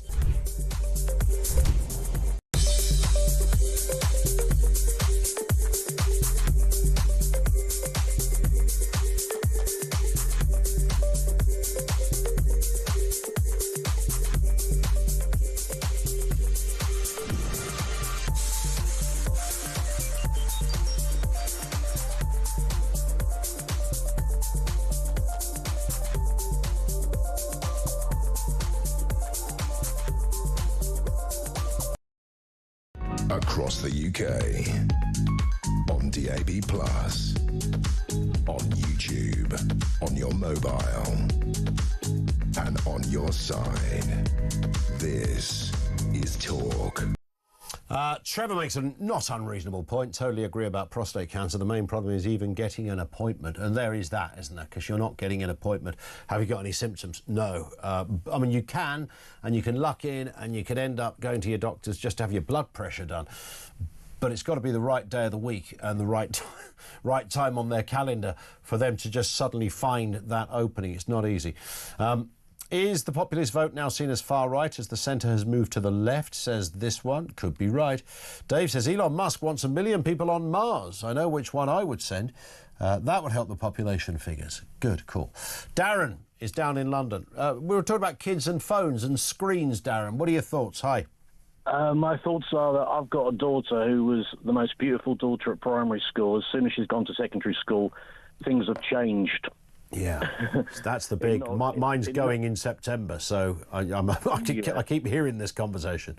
What changed? Yeah, I mean, well, the issue for me is, I mean, I spoke to her last night, and she's on about 10 different friend groups on Snapchat and WhatsApp, and the problem is, if I take that phone away from her for a couple of hours to do homework, the anxiety of missing out, of not knowing what everyone's talking about, and it's an overload. It's a constant noise, and that noise has to be silenced. Now, I had an idea, which I haven't put forward to the other parents, that maybe we block a 2-hour block between maybe 6 and 8 o'clock in the evening when kids don't have any noise and it's just homework time. There must be an answer, right? I mean, when you think about what we're talking about here, Darren, you probably feel it as a parent. I know I do.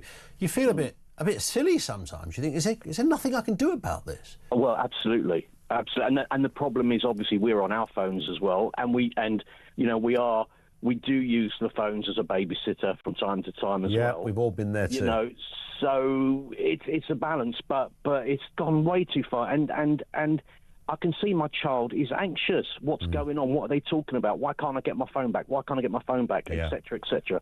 And it shouldn't be like that. I was walking the dog the other morning, Darren. I always seem to start stories with I was walking the dog. And there was... I've got a hedgehog. I was walking the dog and there was a little girl coming towards me. It was probably about, I don't know, 11, 12. She was on her phone. I don't know how she didn't walk out in the middle of the road. She was so glued to this screen. This is 7 in the morning. She was obviously going for the school bus. She obviously lives, a distance away, I'm guessing. And I just thought, what does a 12-year-old need to be discussing at 7 o'clock in the morning? I mean, seriously. Absolutely. What could it possibly be that it could be anything, yeah. But it does, and then I thought, well, I'm not in that mindset, am I? To them, having a chat about, what you're going to be wearing at the weekend or what you're, whether it's boys, whether it's music, whatever it happens to be, at that point, to them, it is important. But how you get out of it? I mean, I thought what you said is great, but would the other parents all go along with it? I was going to propose it on our WhatsApp group, and I don't know if parents will be with it. I mean, maybe there should be a national thing where parents just take the phones away for 2 hours and kids just have that quiet time to work. Yeah. Because there's that whole thing of, you shouldn't be on screens, was it 2 hours before you go to sleep?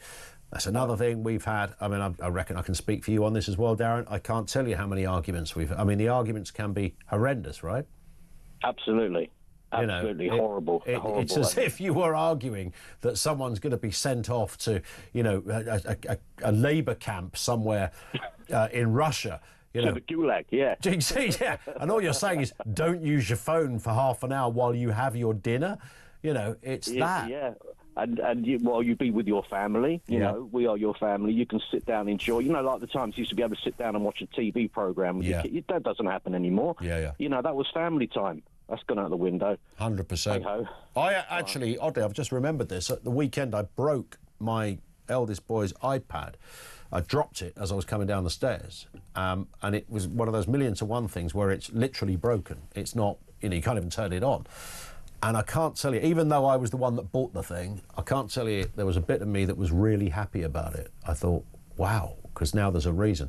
Although he's got a Switch and an Xbox, so he's well catered for. Listen, Darren, it's a great call. I hear and share the frustration, which is absolutely off the scale. I want to get a quick word. We've not got long, James, in Durham, but let's get this one in because we're talking prostate cancer here, James. What are your thoughts?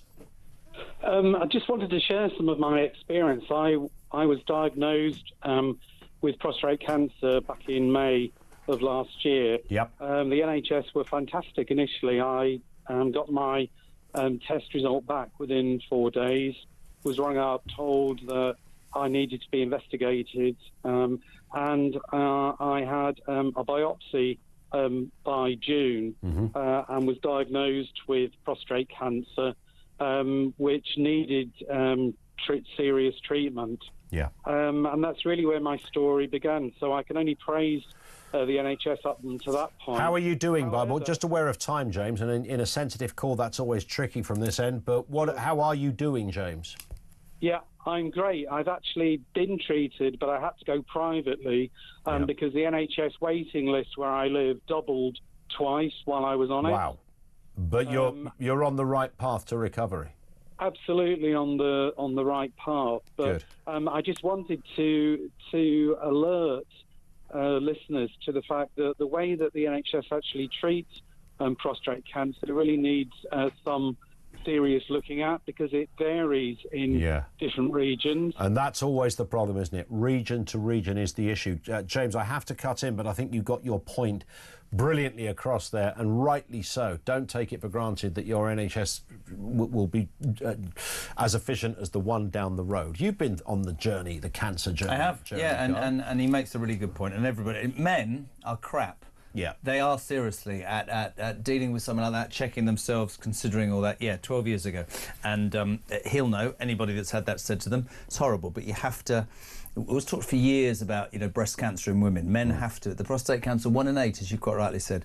Testicular cancer, I had many other people have had that as well. So, really, really, really important. And those sorts of moments are essential that people just go, do you know what's not embarrassing? Just get on with it. There it is.